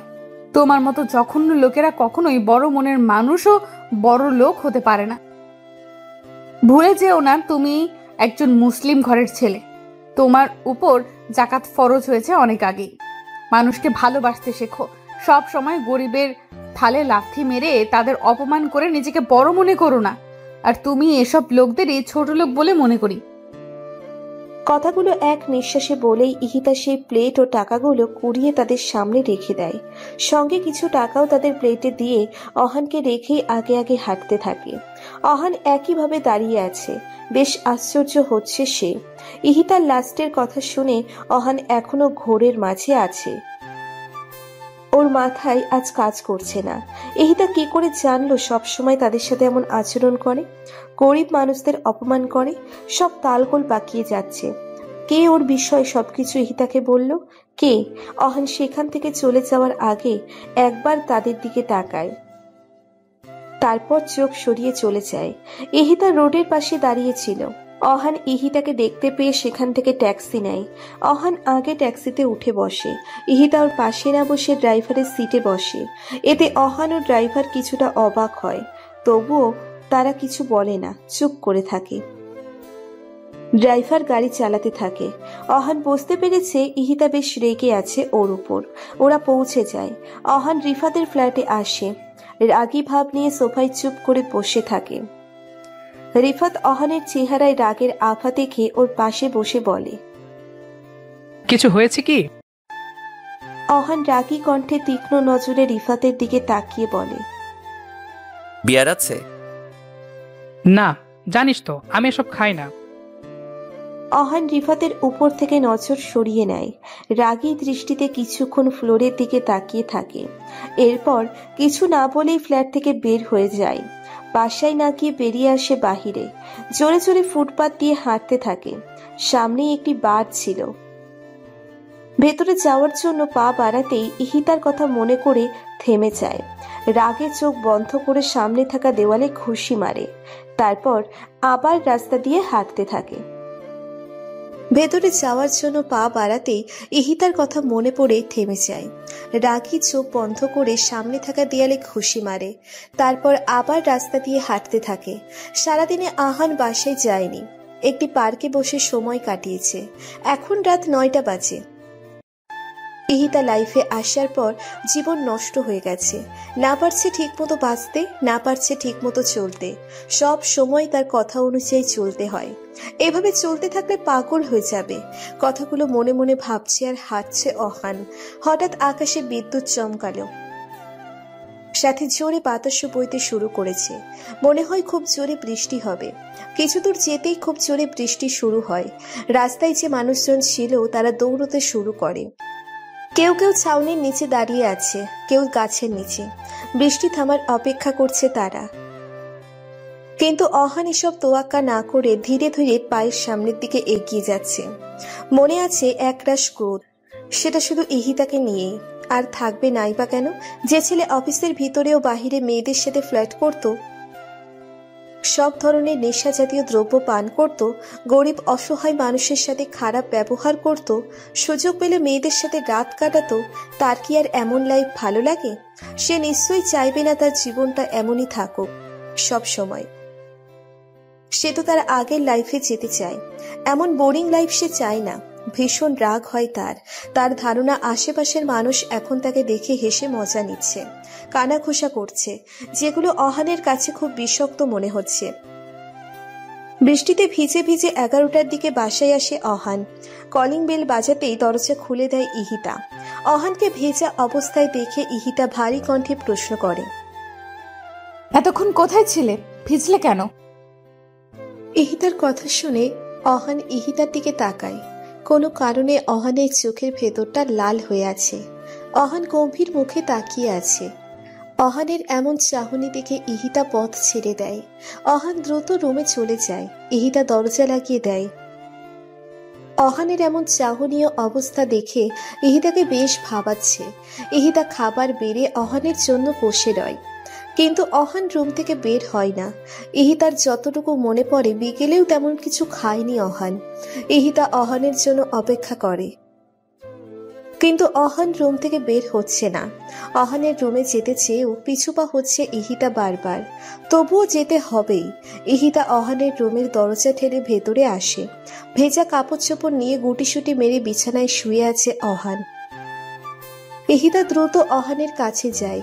কপালে গলায় হাত রাখতেই বুঝতে পারে অহানের শরীর গরম, জ্বর এসেছে। ইহিতার বুঝতে বাকি থাকে না, অহানের বৃষ্টিতে ভেজার ফলে জ্বর এসেছে। অহান চোখ বন্ধ করে শীতে কাঁপছে। এমন অবস্থা দেখে ইহিতা কি করবে বুঝতে পারছে না। এখনই অহানের ভেজা কাপড় চোপড় পাল্টাতে হবে, কিন্তু ইহিতা এটা করতে চাইছে না। পরক্ষণেই ইহিতার মনে পড়ে। মিটমিট করে চোখ মেলে তাকাই অহান। মাথাটা কেমন ভার ভার লাগছে। কাল রাতের কথা তেমন একটা মনে নেই। উঠে বসতে যাবে তখন খেয়াল করে গায়ে ভারী কিছু একটা আছে, আর সেটা কম্বল। 4-5টা কম্বল গায়ের উপর। ধাক্কা দিয়ে সরিয়ে উঠে বসে। ঘাড় ঘুরিয়ে ডান দিকে তাকাতেই ইহিতাকে বিছানার পাশে টুলে বসে আপেল খেতে দেখতে পায়। ইহিতা অহানকে বিছানায় উঠে বসে ওর দিকে তাকাতে দেখে ভ্রু উঁচু করে, যার মানে কি? অহান চোখে মুখে বিরক্তি ভাব ফুটিয়ে তুলে অন্যদিকে তাকাতে যাবে, তখনই নিজেকে বিবস্ত্রহীন মনে করে। নিজের দিকে তাকিয়ে কম্বল একটু ফাঁকা করে দেখে জোরে সোরে চিৎকার দেয়। অহানের চিৎকার মাঝপথেই থেমে যায়, কারণ ইহিতা ওর খাওয়া আপেলের অবশিষ্ট অংশ চট করে অহানের মুখে পুড়ে দেয়। চিৎকার বন্ধ হয়ে যায় অহানের। ড্রয়িং রুমে বসে রিফাত চা খাচ্ছিল। অহানের চিৎকার কানে আসতেই হকচকিয়ে উঠতেই চায়ের কিছু অংশ পায়ের উপর পড়ে। গরম চা থাকায় পা জ্বলছে, তবুও সেটা তোয়াক্কা না করে রিফাত দ্রুত অহানের রুমে আসে। উত্তেজিত কণ্ঠে বলে, কি হয়েছে? কি? বাকিটা বলেই থেমে যায় রিফাত। অহানের মুখে আপেল দেখে ইহিতাও অহানের দিকে প্রশ্নবোধক চাহনিতে তাকায়। অহান আপেলটি মুখ থেকে বের করে রাগী দৃষ্টি নিক্ষেপ করে ইহিতার দিকে। ইহিতা স্টুল ছেড়ে উঠে রিফাতের কাছে যেতে যেতে বলে, তোমার বন্ধু মনে করেছে কাল রাতে আমি তার কাপড় চোপড় পাল্টিয়েছি। এটা ভেবে মেয়েদের মতো চিৎকার দিল। আমি ওকে থামানোর জন্য মুখে আপেল গুজে দিলাম। রিফাত নিচের দিকে তাকিয়ে হাসে। ইহিতা অহানের দিকে তাকিয়ে বলে, শোনো অহান গাধা, কাল রাতে আমি নয় বরং রিফাত তোমার গায়ের জামা খুলে তোমার সাথে ঘুমিয়েছিল। বৃষ্টিতে ভেজার ফলে তোমার জ্বর উঠেছিল কাল। নেক্সট টাইম যদি বৃষ্টিতে ভিজতে গিয়েছো তবে কি হবে বুঝতেই পারছো। এবার যাও, ফ্রেশ হয়ে নাও। আর হ্যাঁ, আজ অফিসে যাওয়া লাগবে না, ফোন করে বলে দিও অফিসে। লাস্টের কথা বলেই ইহিতা চলে যায়। রিফাত ঠোঁটে হাসি রেখে অহানের পাশে টুলে বসে বলে, এখন কেমন লাগছে তোর শরীর? ভালো। বলেই আপেলটা সেখানে থাকা জানালা দিয়ে বাহিরে ছুঁড়ে মারে। বিরক্তিকর ভাব নিয়ে বিছানা থেকে নেমে ওয়াশরুমে যায়। রিফাত সরু নিঃশ্বাস ফেলে মনে মনে বলে, কবে যে বুঝবি তুই? রিফাত বাসায় চলে যায়। অহান ফ্রেশ হয়ে রুম থেকে বের হয়ে ড্রয়িং রুমে আসে। ইহিতা আগেই নাস্তা টেবিলে রেখে দিয়েছিল। সোফায় বসে খেতে খেতে অফিসে ফোন দিয়ে বলে দেয় আজকে আসবে না। অসুস্থতার কথা শুনে বস আজকে ছুটি দেয়। অহান খাবার খেয়ে বাহিরে যেতে নিলে ইহিতা হাত বগল দাবা করে দাঁড়িয়ে পেছন থেকে ডাক দেয়। অহান থেমে গিয়ে পিছনে ফিরে তাকায়, জানে সে কি বলবে। ইহিতা বলে, অফিসে যেতে নিষেধ করেছি অসুস্থতার জন্য, বাইরে ঘোরার জন্য নয়। তো বাইরে যেতে পারবে না। আমি এখন সুস্থ আছি। তাহলে তো কোনো সমস্যাই নেই। বলেই ইহিতা অহানের হাত ধরে সোফায় বসিয়ে রান্নাঘরে যায়। অহান বুঝতে পারছে না ইহিতা কি করতে যাচ্ছে। উকি মেরে দেখতে নিলেই ইহিতা ফিরে আসে। অহান চোখ সরিয়ে ঠিকমতো বসে। ইহিতা অহানের হাতে একটা ছুরি ও একটি সবজির বোল দিয়ে বলে, এগুলো সব কাটো। অহান ইহিতার দিকে অবাক হয়ে তাকিয়ে বলে, আমি? তুমি ছাড়া এখানে উপস্থিত আর কেউ নেই, আর সকালের নাস্তা আমি বানিয়েছি, তাই এখন তুমি আমায় হেল্প করবে। অহান অকপটে কাট কাট কণ্ঠে বলে, পারবো না। নয়তো আমি আম্মুকে ফোন দিব। এটা শুনে অহান দাঁতে দাঁত চেপে বলে, কাটছি। বলেই সবজিগুলো কাটতে শুরু করে। ইহিতা এটা দেখে রান্নাঘরের দিকে পা বাড়ায়। মুচকি হেসে মনে মনে বলে, জানি তো এমনটাই হবে। মুখে বিরক্তিকর ব ঝুলিয়ে রেখে সবজিগুলো কাটছে অহান। কিভাবে যে এই জ্বালা যন্ত্রণা থেকে মুক্তি পাবে নিজেও জানে না। মন চাইছে ছুরি দিয়ে ইহিতাকে মেরে দিতে, কিন্তু এমনটা করার সাহস ওর মধ্যে বিন্দু মাত্রও নেই। খুব দ্রুত সবজি কেটে রান্নাঘরে রেখে আসে। সোফায় এসে বসতেই ইহিতা কতগুলো সিদ্ধ করা মটরশুঁটি দিয়ে যায় খোসা ছাড়ানোর জন্য। অসহায় চোখে ইহিতার দিকে অহান তাকায়। ইহিতা কড়া গলায় বলে, কোনো কাজ হবে না এইভাবে তাকিয়ে, তাড়াতাড়ি খোসা ছাড়াও। চোখ সরিয়ে নেয় অহান। ইহিতা ফের রান্নাঘরে চলে যায়। অহান হতাশ হয়ে মটরশুঁটির খোসা ছাড়াতে থাকে। প্রায় অনেকক্ষণ পর কলিং বেল বেজে ওঠে। ইহিতা রান্নাঘর থেকে চিল্লিয়ে গেট খুলতে বলে। অহান মুখ থেকে চ উচ্চারণ করে উঠে গিয়ে দরজা খুলে দেয়। দরজা খুলতেই অহানের মনের মধ্যে ঘন্টি বেজে যায়, কারণ ওর সামনে একটি সুন্দরী মেয়ে দাঁড়িয়ে আছে, আর এই মেয়েটি নতুনে ওর পাশের ফ্ল্যাটে শিফট হয়েছে। মেয়েটিকে দেখে বাংলাদেশি বলে মনে হচ্ছে। মেয়েটি মুচকি হেসে অহানের উদ্দেশ্যে বলে, আপনি বাংলাদেশি? অহান মাথা ঝাঁকিয়ে বলে, হ্যাঁ। মেয়েটি খুশি হয়ে বলে, ওয়াও, আসলে আমি নতুন ভাড়াটিয়া, আপনি কি আমাকে হেল্প করতে পারবেন? কথাটা শুনেই অহান গোলে হালুয়া হয়ে যায়। মেয়েটিকে কিছু বলতেই যাবে, তখনই ইহিতা অহানের শার্টের কলার পিছন থেকে টেনে ভিতরে নিয়ে এসে মেয়েটির সামনে দাঁড়িয়ে পা থেকে মাথা পর্যন্ত পর্যবেক্ষণ করে। মেয়েটির পরনে ছেঁড়া প্যান্ট, মানে হাঁটুর অংশ ছেঁড়া, আর হাতা কাটা গেঞ্জি। চেহারায় মনে হচ্ছে আটা ময়দা মেখে এসব শেষ করে দিয়েছে। পুরোই সাদা বিড়ালের মতো লাগছে। ইহিতা মেয়েটির কানের কাছে মুখ নিয়ে বলে, শোনো, ময়দা মাখা চুল্লি বুল্লি আমার, এটা কি বলেছে সেটা ইহাতেই ভালো জানে। নজর দিলে তোর চেহারা পচা পানি দিয়ে ধুয়ে দিব। আবার যদি আমার সাথে কথা বলার চেষ্টা করেছিস তবে তোকে মেরে আমার শাশুড়ির মতো খয়রাত দিব। এখন এখান থেকে ভাগ। বলেই ইহিতা মেয়েটির মুখের উপর দরজা লাগিয়ে দেয়। মেয়েটি হতবিহ্বল নজরে দরজার দিকে তাকিয়ে আছে। সামান্য হেল্প চাওয়ার জন্য এত কথা শুনতে হলো। মাথা চুলকাতে চুলকাতে চলে যায় তার ফ্ল্যাটে। ইহিতা পিছনে ঘুরে অহানের দিকে তাকিয়ে চোখের ইশারায় হাত দিয়ে গলা কেটে ফেলার ভয় দেখিয়ে কিচেনে চলে আসে। অহান ইহিতার এমন ভয়াবহ ওয়ার্নিং দেখে বুকে হাত দিয়ে সোফায় বসে পড়ে। চোখের মনি এদিক সেদিক নাড়িয়ে জোরে নিঃশ্বাস নেয়। সারাদিন ইহিতা অহানকে ছোট ছোট টর্চার করেছে। অহান জাস্ট বিরক্ত, না পারছে বলতে, না পারছে বাসা থেকে পালাতে। দুপুরের খাবার খেতে দেয় না ইহিতা। বাসায় এসে খাবার খাওয়ার পর অহানকে সুস্থ বসতে দেয় না। ইহিতার পায়ের নখ কেটে দিতে বলে, আর নেল পালিশ দিয়ে দিতে বলে। অহান এসব কিছুই পারে না, তবুও ইহিতার ধমক খেয়ে কাপা হাত দিয়ে দিতে হয়। নেল পালিশ দেওয়া শেষ হলো। ইহিতা অহানকে রুমে পাঠিয়ে দেয়। ইহিতা রুমে এসে মেডিসিন নিয়ে নেল পালিশ উঠিয়ে ফেলে, কারণ অহানকে জ্বালাতন করার জন্য নেল পালিশ দিয়ে দিতে বলেছিল, যার কারণে নেল পালিশ উঠিয়ে ফেলে। জানি না আমার মনের আশা পূরণ হবে কিনা। আজমল রহমান তার মাথায় হাত বুলিয়ে দেয়, পাশে বসে বলে, তোমার আশা ঠিক পূর্ণ হবে, একটু ধৈর্য ধরো। হুম। অবশ্যই, ভরসা রাখো তার উপর। চোখ বন্ধ করে আর একবার বড় নিঃশ্বাস ছাড়লেন। ইহিতার রুমে এসে আয়নার সামনে দাঁড়ায়। গলার চেইনের দিকে নজর পড়তেই ইহিতার আরমানের কথা মনে পড়ে। খুলে হাতে নেয়, ডুব দেয় ভাবনার জগতে। আজ ইহিতা ও আরমানের বাসর রাত। প্রচন্ড ভয়ের মধ্যে আছে ইহিতা। ইহিতা এই রাতের জন্য মোটেও প্রস্তুত নয়।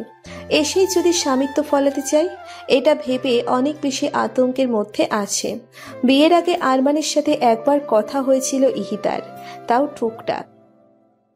দুই পক্ষের সম্মতিতে খুব দ্রুত ওদের বিয়ে হয়, যার কারণে দুজন দুজনার সম্পর্কে কিছুই জানে না। কিন্তু এমনটা হয় না। আরমান যথেষ্ট শান্তশিষ্ট, নম্র, ভদ্র ছিল। প্রথমে ইহিতার পাশে বসে, তারপর কথা বলে। আপনি কি ভালো আছেন? ইহিতা আরমানের কণ্ঠ এত সুন্দর শুনে অনেকটা স্বস্তি পায়। মনে মনে বেশ খুশিও হয়। জি ভালো, আপনি কেমন আছেন? ভালো। এইটুকু বলে আরমান ও ইহিতা দুজনেই চুপ করে থাকে। ইহিতা বিব্রত বোধ করছে। ইহিতা মুখে কিছু না বলে মাথা দুলিয়ে হ্যাঁ সম্মতি দেয়। তারপর আরমান ইহিতার হাত ধরে। ইহিতার মনের মধ্যে খচ করে ওঠে। ভয়তে মাথা নত করে চুপ করে দাঁড়িয়ে থাকে। আরমান নরম স্বরে ইহিতাকে বলে, আমি জানি আপনি ভয় পাচ্ছেন। আমাকে ভয় পাবেন না। আমরা আগে একে অপরের বিষয়ে ভালোভাবে জানবো, বন্ধু হব, তারপর আমাদের মাঝে ঘনিষ্ঠ সম্পর্ক হবে। তার আগে নয়। আপনি নিশ্চিন্তে থাকতে পারেন। বিনা অনুমতিতে আমি আপনাকে স্পর্শ করব না। ইহিতা আরমানের কথাগুলো শুনে যেমন অবাক হচ্ছে, তেমনি ভালো লাগছে। মনের মধ্যে আরমানের জন্য একটা জায়গা তৈরি হয়েছে। ভাবতেও পারেনি ওর জন্য এত বড় সারপ্রাইজ রেখেছিল জীবনে। আরমান ইহিতার গলায় সেই লকেট সহ চেন পরিয়ে দেয়, যেটা এখন ইহিতার হাতে আছে। চোখ থেকে পানি স্রোতের ধারা বইতে থাকে। আজ সেই মানুষটি নেই, কিন্তু তার দেওয়া সেই প্রথম চিহ্নটা আছে। হাঁটু গেড়ে বসে পড়ে ফ্লোরে। চোখের জলগুলো গাল পেয়ে ফ্লোরের উপর ফোঁটা ফোঁটা জমে একত্রিত হচ্ছে। হারিয়ে ফেলেছে সেই মানুষটিকে, যেই মানুষটি ছায়ার মতো সব সময় ইহিতার পাশে থাকতো। ভালোবাসায় আগলে ডাকতো বাহু ডোরে। অনেকক্ষণ সেখানে বসে কান্না করে, যার কারণে মাথায় পেইন শুরু হয়। ইহিতা ফ্লোরেই শুয়ে পড়ে, চেইনটা বুকের সাথে মিশিয়ে। দিন যত যাচ্ছে ইহিতার টর্চার শাসনের পরিমাণও বাড়ছে। বহু কষ্টে আহান ইহিতার টর্চার মুখে বুঝে সহ্য করে নিচ্ছে। না চাইতেও অহানের ইহিতার সব কথা শুনতে হচ্ছে, যা অহানের কাছে সবচাইতে কষ্টকর বিষয় ছিল। তবুও কথা তো শুনতেই হবে। আর কথায় কথায় গাল টেনে দেওয়া তো আছেই। এই কাজটাই অহান বেশি বিরক্ত ও রাগ হয়। এটা ছাড়াও ইহিতা অহানের ফোন থেকে মেয়েদের সব নাম্বার ডিলিট করে দেয়। সময়, দিন, মাস কেটে যায় পুরো 5 মাস।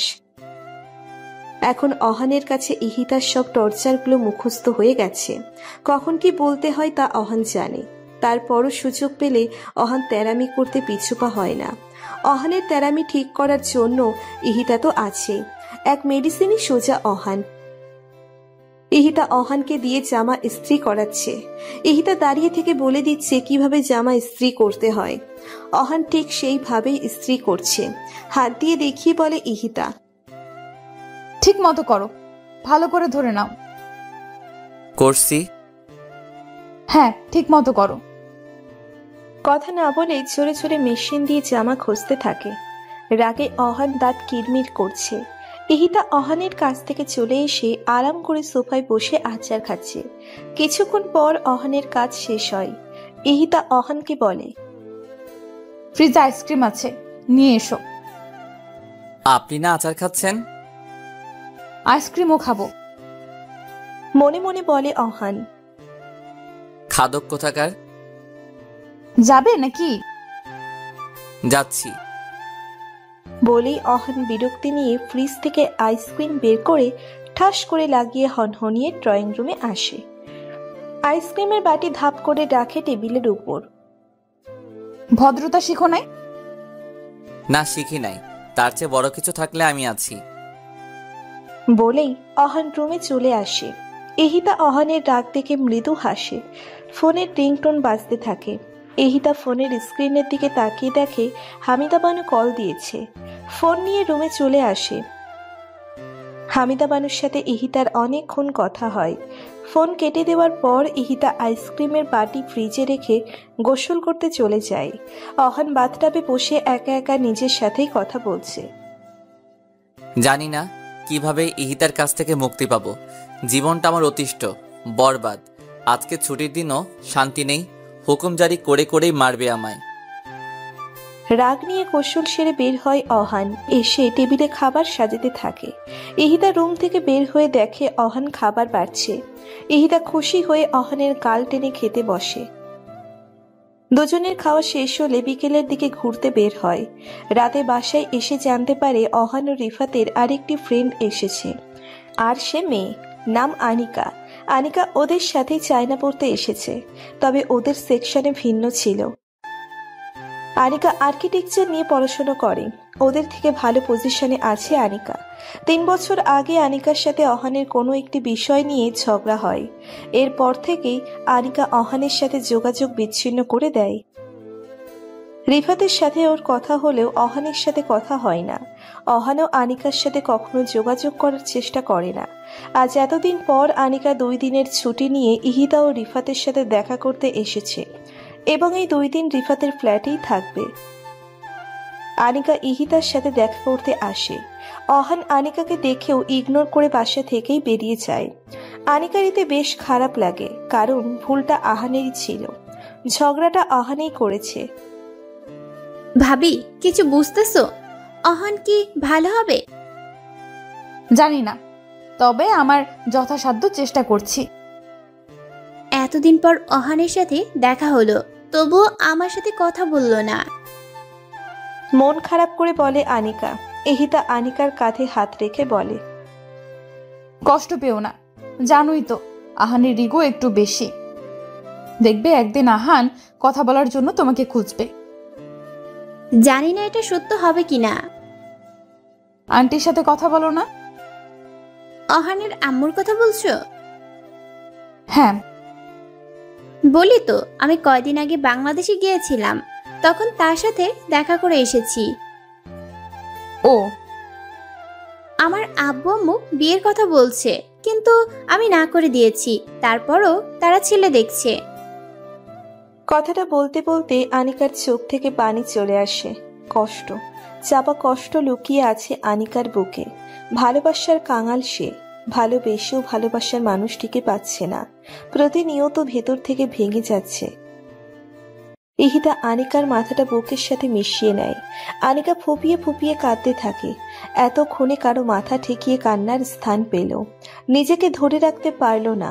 ইহিতাকে জড়িয়ে ধরে জোরে জোরে কাঁদতে থাকে। কান্না কণ্ঠে বলে, ভাবি, সে কেন বুঝে না আমি ওকে কতটা ভালোবাসি? ইহিতা মাথায় হাত বুলিয়ে বলে, নিজেকে শক্ত করো আনিকা। রাতে খাওয়ার সময় ইহিতা আনিকার ব্যাপারে কথা বলতে নিলে রাগ দেখে অহান খাওয়া ছেড়ে উঠে রুমে চলে যায়। অহান চাইছে না আনিকার বিষয়ে কোনো কথা শুনতে। ইহিতা দোটনায় পড়ে যায়। একদিকে আনিকা আর একদিকে অহান। এতদিনের বন্ধুত্ব কি সব শেষ? পরের দিন লাঞ্চ টাইম। অহান ওর কেবিনে বসে কিছু একটা ভাবছে। অফিসের বাকি কর্মচারীরা ক্যান্টিনে ছিল। হাতে থাকা কলম বারবার উপরে ছুড়ে দিচ্ছে আর ক্যাচ ধরছে। ভাবনায় একটা মশগুল হওয়ায় লাঞ্চ করতেও যাচ্ছে না। অহান লাস্টের বার আর কলম ছুঁড়ে মারে না। হাতের মুঠো চেপে নিয়ে শক্ত করে ধরে রাখে। ইহিতা আনিকাকে আজ ওদের বাসায় দুপুরের খাবার খেতে বলেছে। রিফাত অফিসে ছিল, বিধায় ওকে বলতে পারেনি। সারাদিন আনিকার সাথে সময় পার করে ইহিতা। আনিকা খুবই মিশুক ও ফ্রেশ মাইন্ডের। বাহিরের গার্ডেনে গিয়েও অনেকক্ষণ হাঁটাচলা করে দুজনে। খুব সুন্দর একটা সময় কাটায় তারা। রাতে অহান বাসায় আসার আগেই আনিকা রিফাতের ফ্ল্যাটে চলে আসে, কারণ আনিকা অহানের ইগনোর মেনে নিতে পারছে না। অহান ঠিক 10টার দিকে বাসায় ফেরে। কলিং বেল বাজাতেই ইহিতা দরজা খুলে দেয়। অহান মাথা নিচু করেছিল। চোখ তুলে ইহিতার দিকে তাকাতেই মুচকি হাসে ইহিতা, কিন্তু অহান গম্ভীর মুখে ইহিতার দিকে তাকিয়ে আছে। আজ ওর চেহারা অন্যরকম দেখাচ্ছে, যেন মনে হচ্ছে কোনো অশরীরই ভর করেছে শরীরে। ইহিতার হাসি মিলিয়ে যায় অহানের এমন গম্ভীর মুখ দেখে। একটু কাছে গিয়ে কপালে গলায় হাত রেখে দেখে জ্বর এসেছে কিনা, কিন্তু শরীর ঠান্ডা ছিল। ইহিতার কেমন অদ্ভুত লাগছে অহানের চাহনি। নেশাও করেনি অহান, তবুও এভাবে তাকিয়ে থাকার কারণ খুঁজে পাচ্ছে না ইহিতা। গেট খোলা রেখেই ভেতরে চলে আসে, বলে, ফ্রেশ হয়ে এসো, আমি খাবার বাড়ছি। অহান গম্ভীর মুখে দরজা ঠাস করে লাগিয়ে ইহিতার দিকে ঘুরে তাকায়, হাতের ব্যাগ নিচে ফেলে দেয়। ইহিতা কিছু পড়ে যাওয়ার শব্দ শুনে অহানের দিকে ঘুরে তাকায়। নিচে ব্যাগ পড়ে থাকতে দেখে অহানের দিকে তাকায়। অহান একইভাবে ইহিতার দিকে তাকিয়ে আছে। ইহিতা ভ্রু কুঁচকে বলে, কি হয়েছে তোমার? তুমি এমন বিহেভ করছো কেন? অহান এক পা ইহিতার দিকে বাড়ায় আর বলে, এতদিন তো কিছু হয়নি, কিন্তু এখন হবে। ইহিতা সন্দেহ চোখে তাকিয়ে বলে, মানে কি হবে? আপনি আমার ওয়াইফ, আমি আপনার স্বামী। আমাদের তো ফার্স্ট নাইট হয়নি, তো বলুন কোন রুমে ফার্স্ট নাইট করতে চান? আপনার রুমে নাকি আমার রুমে? রেগে চিল্লিয়ে বলে ইহিতা। আহান, মুখ সামলে কথা বলো। ইহিতার দিকে এগিয়ে গিয়ে আহান বলে, কেন? স্ত্রীর অধিকার চাওয়া তো কোনো অপরাধ নয়, এটা তো আমার হক। ইহিতা পিছিয়ে গিয়ে রাগী কণ্ঠে বলে, কিসের অধিকার? কোনো অধিকার নেই তোমার, ওখানেই দাঁড়াও, নয়তো আমি আম্মুকে ফোন দিব। দেন, আম্মুকে ফোন দেন, বলুন আমি আপনার কাছে অধিকার চেয়েছি, আরো যা বলতে মন চাই বলুন। ইহিতা চুপ হয়ে যায়। আসলেই অহান তো ঠিকই বলেছে, কিভাবে বলবে আম্মুকে? কিন্তু বলতে তো হবেই। ইহিতা ভয়ে ভয়ে পিছাতে থাকে। অহান ইহিতার দিকে আগাতে থাকে। আহান, ভালো হচ্ছে না, কিন্তু কাছে আসবে না একদম। অহান ইহিতার কথা শোনে না। ইহিতা কাপা কণ্ঠে বলে, আহান স্টপ, আহান। অহানের থামার কোনো গতি নেই, ইহিতার দিকে এগিয়েই যাচ্ছে। আহান থামো বলছি। তবুও থামছে না অহান। ইহিতা দৌড়ে ওর রুমে যেতে নিলেই অহান ইহিতার হাত ধরে ফেলে। দেয়ালের সাথে মিশিয়ে ধরে ইহিতার কাছে যেতে নিলেই ইহিতা ওর সর্বশক্তি প্রয়োগ করে অহানকে ধাক্কা মেরে সজোরে কষিয়ে গালে একটা চড় মেরে দেয়। চড় দেওয়ার ফলে অহানের ঘাড় ডান দিকে কাত হয়ে যায়। সেভাবেই দাঁড়িয়ে রয় অহান। ইহিতার চোখ নিমেষেই ভরে ওঠে জলে। ছলছল করা চোখে কান্না জড়িত কণ্ঠে বলে, আমি তো তোমার ভাবি হই, বউ না। অহান তাচ্ছিল্য হাসি দেয়। ইহিতার কাছ থেকে দূরে সরে বলে, কোনটা বিশ্বাস করব আমি? আপনি আমার ভাবি হন এটা, নাকি বউ হন এটা? কোনটা বলুন? জোরে চিল্লিয়ে বলে অহান। ইহিতা অহানের প্রশ্নের উত্তর দেয় না। দৌড়ে রুমে এসে দরজা লাগিয়ে পিঠ দরজার সাথে ঠেকিয়ে কান্না কাঁদতে থাকে। অহান উত্তর পায়নি তার। রাগে ড্রয়িং রুমের সেন্টার টেবিলে লাথি মেরে বাসা থেকে বের হয়। বড় বড় পা ফেলে রিফাতের ফ্ল্যাটের সামনে আসে। জোরে জোরে কলিং বেল সহ দরজা ধাক্কাতে থাকে। আনিকা ও রিফাত সবে মাত্র খাবার খেতে বসেছে। এমনভাবে কলিং বেল বাজাতে ও দরজা ধাক্কাতে দেখে আনিকা টেবিল ছেড়ে উঠে দরজা খুলে দেয়। দরজা খুলতেই অহানকে দেখতে পায়। চোখে মুখে লেগে আছে প্রচন্ড রাগের আভা। অহান আনিকাকে পাশে সরিয়ে ভেতরে প্রবেশ করেই রিফাতের গেঞ্জি ধরে টেনে টেবিল থেকে উঠিয়ে মারতে শুরু করে আর জোরে জোরে বলে, কেন করেছিস আমার সাথে এটা? কেন বলেছিস আমার সম্পর্কে সব আম্মুকে? বল, কেন বলেছিস? ঘুষি মারতে থাকে অহান। ফের অহান দেওয়ালের সাথে রিফাতকে ঠেসে ধরে ক্ষুব্ধ কণ্ঠে বলে, বন্ধুত্বের এই পরিণাম দেখালি, বেঈমান কোথাকার! বলেই এলোপাথারি ঘুষি মারতে থাকে রিফাতকে। আনিকা এতক্ষণ রিফাতকে মারতে দেখে চুপ করে রয়, কিন্তু যখন অহানের মুখে এসব কথা শোনে তখন আর চুপ থাকে না। অহানের কাছে এসে শার্টের কলার ধরে টেনে ওর কাছে নিয়ে জোরে থাপ্পড় মেরে চিৎকার করে বলে, রিফাত কিছু বলেনি, আমি বলেছি তোর আম্মুকে সব। কথাটা শুনেই অহান অবাক চোখে তাকায় আনিকার দিকে। অহান বুঝতে পারছে না আনিকা কিভাবে বলল এসব। আনিকা তো এসব কিছু জানতো না, না এতদিন দেখা হয়েছে ওর সঙ্গে। তাহলে আনিকাকে কে বলল? রিফাত? নাকি আনিকা নিজে থেকেই সব জেনেছে অহানের বিষয়? আজ হামিদা বানু ও আজমল রহমানের বিবাহ বার্ষিকী। এই উপলক্ষে কম বেশি আত্মীয় স্বজনদের দাওয়াত দিয়েছে আজমল রহমান। কিছুক্ষণ আগেই অহানের সাথে কথা বলেছে তারা। অহান বেশি কথা বলতে পারেনি, অফিসে কাজ ছিল তাই। ইহিতা আজকে আরমানের দেওয়া খয়েরি রঙের শাড়ি পরেছে। আরমানের কথা মতো হালকা সেজেছে। নিজেকে আয়নায় দেখে ড্রয়িং রুম থেকে বের হয়ে মেহমানদের সাথে কথা বলতে থাকে, সময় কাটতে থাকে। আরমান আজ অফিস থেকে তাড়াতাড়ি ছুটি নিয়েছে। কিছুক্ষণ আগেই ইহিতা আরমানের সাথে কথা বলেছে। 10 মিনিট আগেই অফিস থেকে গাড়ি নিয়ে বের হয়েছে আরমান। এখন 9টা বাজতে চলল। আরমানের এখনো কোনো খবর নেই। ইহিতা আবার আরমানকে ফোন দেয়। আরমান ফোন রিসিভ করে বলে সে মার্কেটে আছে, আপু আমার জন্য গিফট কিনছে। ইহিতা আরমানকে তাড়াতাড়ি আসতে বলে বাসায়। এটাও বলে সবাই তার জন্য অপেক্ষা করছে। আরমান গিফট নিয়ে গাড়ির পিছনে রেখে ড্রাইভিং সিটে বসে। হঠাৎ কোথা থেকে একটু চলন্ত ট্রাক তার ব্যালেন্স হারিয়ে আরমানের গাড়ির দিকে ধেয়ে আসছে সামনে থেকে। শেষ মুহূর্তে আরমান মুখ থেকে ও শিট বলেই গাড়ি স্টার্ট দিয়ে স্টিয়ারিং ধরে ডান দিকে ঘুরিয়ে দেওয়ার আগেই ট্রাকটি এসে সজোরে ধাক্কা দেয় আরমানের গাড়িতে। গাড়ি ছিটকে বহু দূরে গিয়ে পড়ে উল্টিয়ে যায়। সিট বেল্ট পরা ছিল না বিধায় গাড়ির সামনের কাঁচ ভেঙে গাড়ি থেকে বাহিরে বেরিয়ে আসে আরমান। গলায় গেঁথে যায় লম্বা কাচের টুকরো। রক্তাক্ত ক্ষতবিক্ষত অবস্থায় রাস্তায় পড়ে থাকে। শেষ নিঃশ্বাসটুকু টেনেই মৃত্যু বরণ করে আরমান। লাস্ট মুহূর্তে দেখতে পারল না তার বাবা মাকে, তার প্রিয় প্রেয়সীকে। এদিকে অপর পাশে ইহিতা হ্যালো হ্যালো বলেই যাচ্ছে। লাইন কেটে যাওয়ায় ইহিতা অস্থির হয়ে গেছে। বারবার আরমানের ফোন ট্রাই করছে, কিন্তু ফোন সুইচ অফ আসছে। উত্তেজিত হয়ে কথাটা যখন আজমল রহমানকে জানায়, তখনই সে ইহিতার বলা আরমানের লোকেশনে যায় এবং জানতে পারে আরমানের গাড়ি অ্যাক্সিডেন্ট করেছে। সেখানেই মারা গেছে আরমান। রাস্তায় তার বড় ছেলের মৃতদেহখানা পড়ে থাকতে দেখে। ছেলের রক্তমাখা মুখ দেখে তিনি কিছুক্ষণের জন্য স্তব্ধ হয়ে যায়।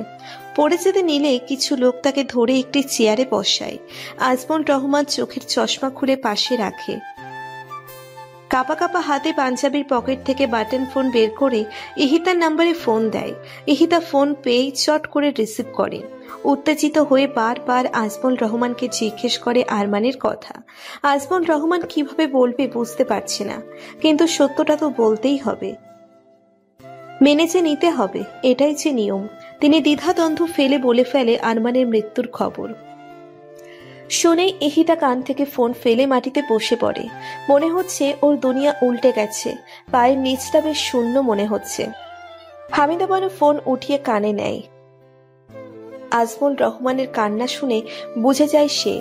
জ্ঞান হারিয়ে ফেলে সেখানেই। এত সুন্দর করে সেজেছে, আরমানের দেওয়া শাড়ি পরেছে, অথচ যাকে দেখানোর জন্য এসব করেছে সে তো চিরতরে ঘুমিয়ে গেছে, চলে গেছে না ফেরার দেশে। বাবা মায়ের বিবাহ বার্ষিকী হলো ছেলের মৃত্যুদিন। এখন এই দিনে 2টি বার্ষিকী উদযাপন হবে। কি চরম পরিহাস! ইহিতা সেদিন ভিতর থেকে প্রচুর ভেঙে পড়েছে। স্বামীকে হারিয়ে নিঃস্ব, কুলকিনারাহীন। সেদিন প্রচুর কেঁদেছিল ইহিতা, আর আজ সেদিনের মতো কাঁদছে, প্রচুর কাঁদছে। কাঁদবে নাই বা কেন? অহানকে নিজের ছেলের মতো মনে করত। স্বামীর স্থানে কখনো ভাবতেও পারেনি, আর ভাবতেও চায় না। সবার কাছে নিজের ছেলে হিসেবে পরিচয় করাতো, সেটা অহানের আড়ালে। আজ তার কাছ থেকে এমন ব্যবহার আশা করেনি ইহিতা। ভেতরটা ভেঙে চুরমার হয়ে গেছে। চোখে পানি স্রোতের মতো গলগল করে বয়ে যাচ্ছে। সেদিনের মতো আজ নিজেকে বড় একা মনে হচ্ছে, বড্ড একা। অন্য প্রান্তে। কেন? আমি তোর ভালোবাসা অ্যাকসেপ্ট করিনি তাই রিজেক্ট করেছি বলে প্রতিশোধ নিয়েছিস? আনিকা তাচ্ছিল্য হেসে বলল, তোর ভালোবাসায় আমি জীবনে যদি কোনো ভুল করে থাকি, সেই তোকে ভালোবাসা করেছি। তোর মতো ছেলেকে ভালোবাসা তো দূরের কথা, বন্ধু ভাবা উচিত নয়। আনিকা, তুই কিন্তু বেশি কথা বলছিস। এবার রিফাত মুখ খুলে অহানের সামনে দাঁড়িয়ে বলে, বেশি? আনিকা ঠিকই বলেছে, ভুল কিছু বলেনি। তুইও ওর সাথে হাত মিলিয়েছিস। তুই সবসময় নিজের মতো কেন মনে করিস? মাইন্ড চেঞ্জ কর। আর কি বললি? কেন বলেছি তোর আম্মুকে? তুই কি জানিস কতটা চেঞ্জ হয়ে গেছিস তুই, কতটা অমানুষে পরিণত হয়েছিস তুই। একবার আয়নার সামনে দাঁড়িয়ে দেখ নিজেকে। এই অহান আর আগের অহানের মধ্যে তফাৎ খুঁজে পাবি। আরমান ভাইয়া মারা যাওয়ার পর তোর উচিত ছিল এখানের চাকরি ছেড়ে আন্টি আঙ্কেলের কাছে ফিরে যাওয়া, কিন্তু তুই ফিরে যাওয়া তো দূর, তাদের কাছে একটা ফোন পর্যন্ত করতি না। এখানে তুই তোর মতো ভালো আছিস, আর ওইদিকে আঙ্কেল আন্টি ভাবি আরমান ভাইয়ের মৃত্যুর শোক এখনো কাটিয়ে উঠতে পারিনি। আরমান ভাইয়া মারা যাওয়ার 5 দিন পর তুই চলে আসিস চায় না। যাক ভালো, এখানে এসে অ্যাটলিস্ট তাদের সাথে যোগাযোগ তো করবি। তারা তোদেরকে কল দিয়ে পায় না, তুই তাদের ফোন ধরিস না, ইগনোর করিস। আমার কাছে, রিফাতের কাছে ফোন দেয় তারা। আমরা তো আর তোর মতো স্বার্থপর না। আমরা তাদের সাথে ঠিকই কথা বলি, কিন্তু যখন তোর কথা জিজ্ঞেস করে তখন মিথ্যা বলি, কারণ সত্যি বললে। এটুকু বলে আনিকা দম নেয়। রিফাত বলতে শুরু করে, ছোট থেকে আমরা 3 জন একসাথে বড় হয়েছি। তুই আমাদের কেমন বন্ধু মনে করিস সেটা জানি না, তবে আমরা তোকে আমাদের কলিজার বন্ধু মনে করি। আমি তোর দ্বারা অনেক কষ্ট পেয়েছি, কিন্তু মুখ ফুটে কখনোই সেটা প্রকাশ করিনি। মনে করেছি বন্ধুত্ব। কিন্তু সেদিন যখন তোর জ্বর হয়েছিল, ভাবি যখন আমাকে ডেকেছিল, তখন সেই রাতের কথা মনে পড়ে যায়। সেই রাতে অনেক অসুস্থ ছিলাম আমি, জ্বর ছিল প্রচুর। সারা রুম জুড়ে কেবল আমি একাই ছিলাম। 1 গ্লাস পানি ঢেলে দেওয়ার মতো মানুষ পর্যন্ত ছিল না আমার পাশে। অতি কষ্টে তোকে আমি ফোন দেই, কিন্তু কপাল এতই খারাপ ছিল, তুই আমাকে একটিবারের জন্য দেখতে আসিসনি। উল্টো বলেছিস মেডিসিন নিয়ে ঘুমিয়ে পড়, তারপর ফোন রেখে অন্য কারোর সাথে ব্যস্ত হয়ে পড়িস বেডে। সেদিন আমি রিয়ালাইজ করি, আজ যদি আমার বাবা মা পাশে থাকতো তাহলে এমনটা হতো না। তুই তো নিচতলায় থাকতি, একবারও কি পারলি না আমার কাছে আসতে? দুঃখে কষ্টে সেদিন এক মুহূর্তের জন্য মন চাইছিল মরেই যাই। নিজের কলিজার বন্ধু যাকে মানি, সে আমার কোনো মূল্যই করলো না। অথচ সেদিন ভাবি তোর অসুস্থতার কথা বলার সঙ্গে সঙ্গে আমি তোর কাছে ছুটে যাই। ভাবি আমি সারা রাত তোর সেবা যত্ন করি। অনেক অসুস্থ ছিলি সেদিন, তোর সেবা যত্ন করতে গিয়ে আমার সেদিনের কথা মনে পড়ে গিয়েছিল, কিন্তু আমি তোয়াক্কা করিনি। সব কিছু ভুলে তোর পাশে বসে থাকি। আমি পারতাম ভাবি বলার পর তোর কাছে না যেতে, সেদিন তোর মতো স্বার্থপরতা দেখাতে, কিন্তু আফসোসের বিষয় আমি পারলাম না, কারণ তোর মতো যে আমি না। এতক্ষণ অহানের নজর ওদের উপর থাকলেও এখন অহান ফ্লোরের দিকে তাকিয়ে আছে। চুপ করে দাঁড়িয়ে রিফাত ও অনিকার কথাগুলো শুনছে। আনিকা ফের বলতে আরম্ভ করে, আমি তোর বাবা মায়ের কাছে এসব বলতে চাইনি, কিন্তু কতদিন মিথ্যা কথা বলা যায় বলতে পারিস? তুই তো তাদের সাথে কথাই বলিস না। তারা আমাদের কাছে ফোন দিয়ে বারবার তোর কথা জিজ্ঞেস করতো। রিফাত আমি মিথ্যা কথা বলে বলে হাঁপিয়ে উঠেছি, তাই সেদিন সব সত্যি কথা বলে দেই আন্টিকে। তার গুণধর ছেলে এখানে কত মহৎ কাজে ব্যস্ত থাকে, যার কারণে বুড়ো বাবা মায়ের খোঁজ পর্যন্ত একবার নিতে পারে না। তুই এতটা পাষাণ কেন বলতে পারিস আহান? বলবি বা কি? আন্টি একদিন আমাকে ফোন দিয়ে বলে ভাবির সাথে নাকি তোর বিয়ে দিবে, আর সেটা ফেক বিয়ে হবে। বিয়ে যদি সত্যি হোক বা মিথ্যে, ভাবি রাজি ছিল না, তবুও আন্টির কথা রাখতে তোর বিষয়ে সব কিছু শুনে সে রাজি হয়। তোকে চায়না থেকে ডেকে নিয়ে মিথ্যা একটা বিয়ের নাটক করে। ভাবি যথেষ্ট সেন্সিটিভ ছিল, এমনভাবে তোর সাথে আচরণ করে মনে হয়েছে তোর সাথে তার বিয়ে হয়েছে। এখানে এসে ইহিতা ভাবি লেগে পড়ে তোকে ভালো বানানোর মিশনে, কিন্তু ভাবি আন্টি আঙ্কেল এটা জানে না একজন পশুকে কখনো মানুষ বানানো যায় না, তার মধ্যে পশু জাতটা থেকেই যায়। ইহিতার সাথে ওর বিয়েটা মিথ্যে ছিল। কথাটা শুনে অহান হাঁটু গেড়ে ফ্লোরে বসে পড়ে। নিজের ভুলটা বুঝতে পারে অহান। আনিকা আরো বলে, ভাবির সাথে এখানে এসেছিস 5 মাস হয়েছে, কিন্তু তবু একবার ফোন দিসনি আন্টি আঙ্কেলকে। ভাবি ভাবছিল, কিন্তু বলে কয়ে যে মানুষকে কাজ করানো যায় না। আসলে তোর তাদের প্রতি কোনো মায়া মোহাব্বত ছিল না। যদি থাকতো তাহলে তুই আন্টিকে এত ভয় পেতি না। তুই তো একটা পাষাণ মনের মানুষ। আচ্ছা ওহান, তোর মাথায় কি কখনো কাজ করছে ভাবির সাথে বিয়ের পর মনে হয়নি বিয়েটা সত্যি ছিল নাকি মিথ্যা? আরমান ভাইয়া মারা গেছে 1 বছর হয়েছে, তাকে ভুলে ভাবি তোকে বিয়ে করছে, তোর সাথে সংসার করতে শুরু করেছে। এইটাই ভেবেছিলি তাই তো? তোর কাছে অজানা অনেক কিছু। আরমান ভাইয়া মারা যাওয়ার পর ভাবি পাগল ছিল প্রায় 4 মাস। সারাদিন নতুন শাড়ি পরে সেজে বসে থাকতো, খালি বলতো আরমান এক্ষুনি আসবে, তাকে সামলাতে পারতো না কেউ।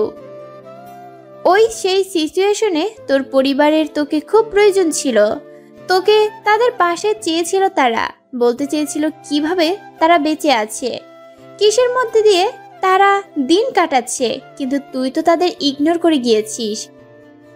রিফাতের চোখেও পানি টলমল করছে। অহান পাথরের মতো বসে আছে মাথা নত করে। আনিকা ঢোক গিলে শান্ত হয়ে বলে, ভাবি স্বাভাবিক হতে অনেকটা সময় লাগে। যখন সে সুস্থ হয় তখন আন্টি সত্যিই চেয়েছিল ভাবির সাথে তোর বিয়ে দিতে, কিন্তু ভাবি না করে দেয়, কারণ সে এখনো আরমান ভাইয়াকেই ভালোবাসে। স্বামী হিসেবে তাকে ছাড়া অন্য কাউকে ভাবতেই পারে না। তার প্রথম ও শেষ ভালোবাসা আরমান ভাইয়া। ভাবি হিসেবে থাকলে তুই তার কথা শুনতি না, আগের দিনগুলোর কথা তাকে ইগনোর করতি। তাই মিথ্যে বিয়ে হয় তোদের। তোর সাথে মিথ্যে বিয়ে হবার পর ভাবি এখানে এসে সবার কাছে কি বলতো জানিস? তুই তার ছেলে। সবাইকে তোর ভালো গুণাগুণ গিয়ে বেড়াতো। সেদিন সেই মেয়েটির কানে কানে তোকে ছেলে হিসেবে সম্বোধন করেছে, এটাও ভাবি আমাকে বলেছে। বড় ভাবি তো মায়ের মতোই হয় তাই না? কিন্তু তুই তো তার অনেকভাবে ক্ষতি করার চেষ্টা করেছিস, কিন্তু ভাবি ব্যর্থ। যাকে ভালো বানাতে চেয়েছে সে তো কখনোই ভালো হবে না। আজ নিজের চোখে দেখে বুঝলাম নিজ থেকে নিজেকে কখনোই চেঞ্জ করবে না, এমনই রয়ে যাবে আজীবন। জোর করে আর যাই হোক, ভালোবাসা আর মানুষকে ভালো পথে ফিরিয়ে আনা যায় না। ড্রয়িং রুম জুড়ে নীরবতা বিরাজ করে।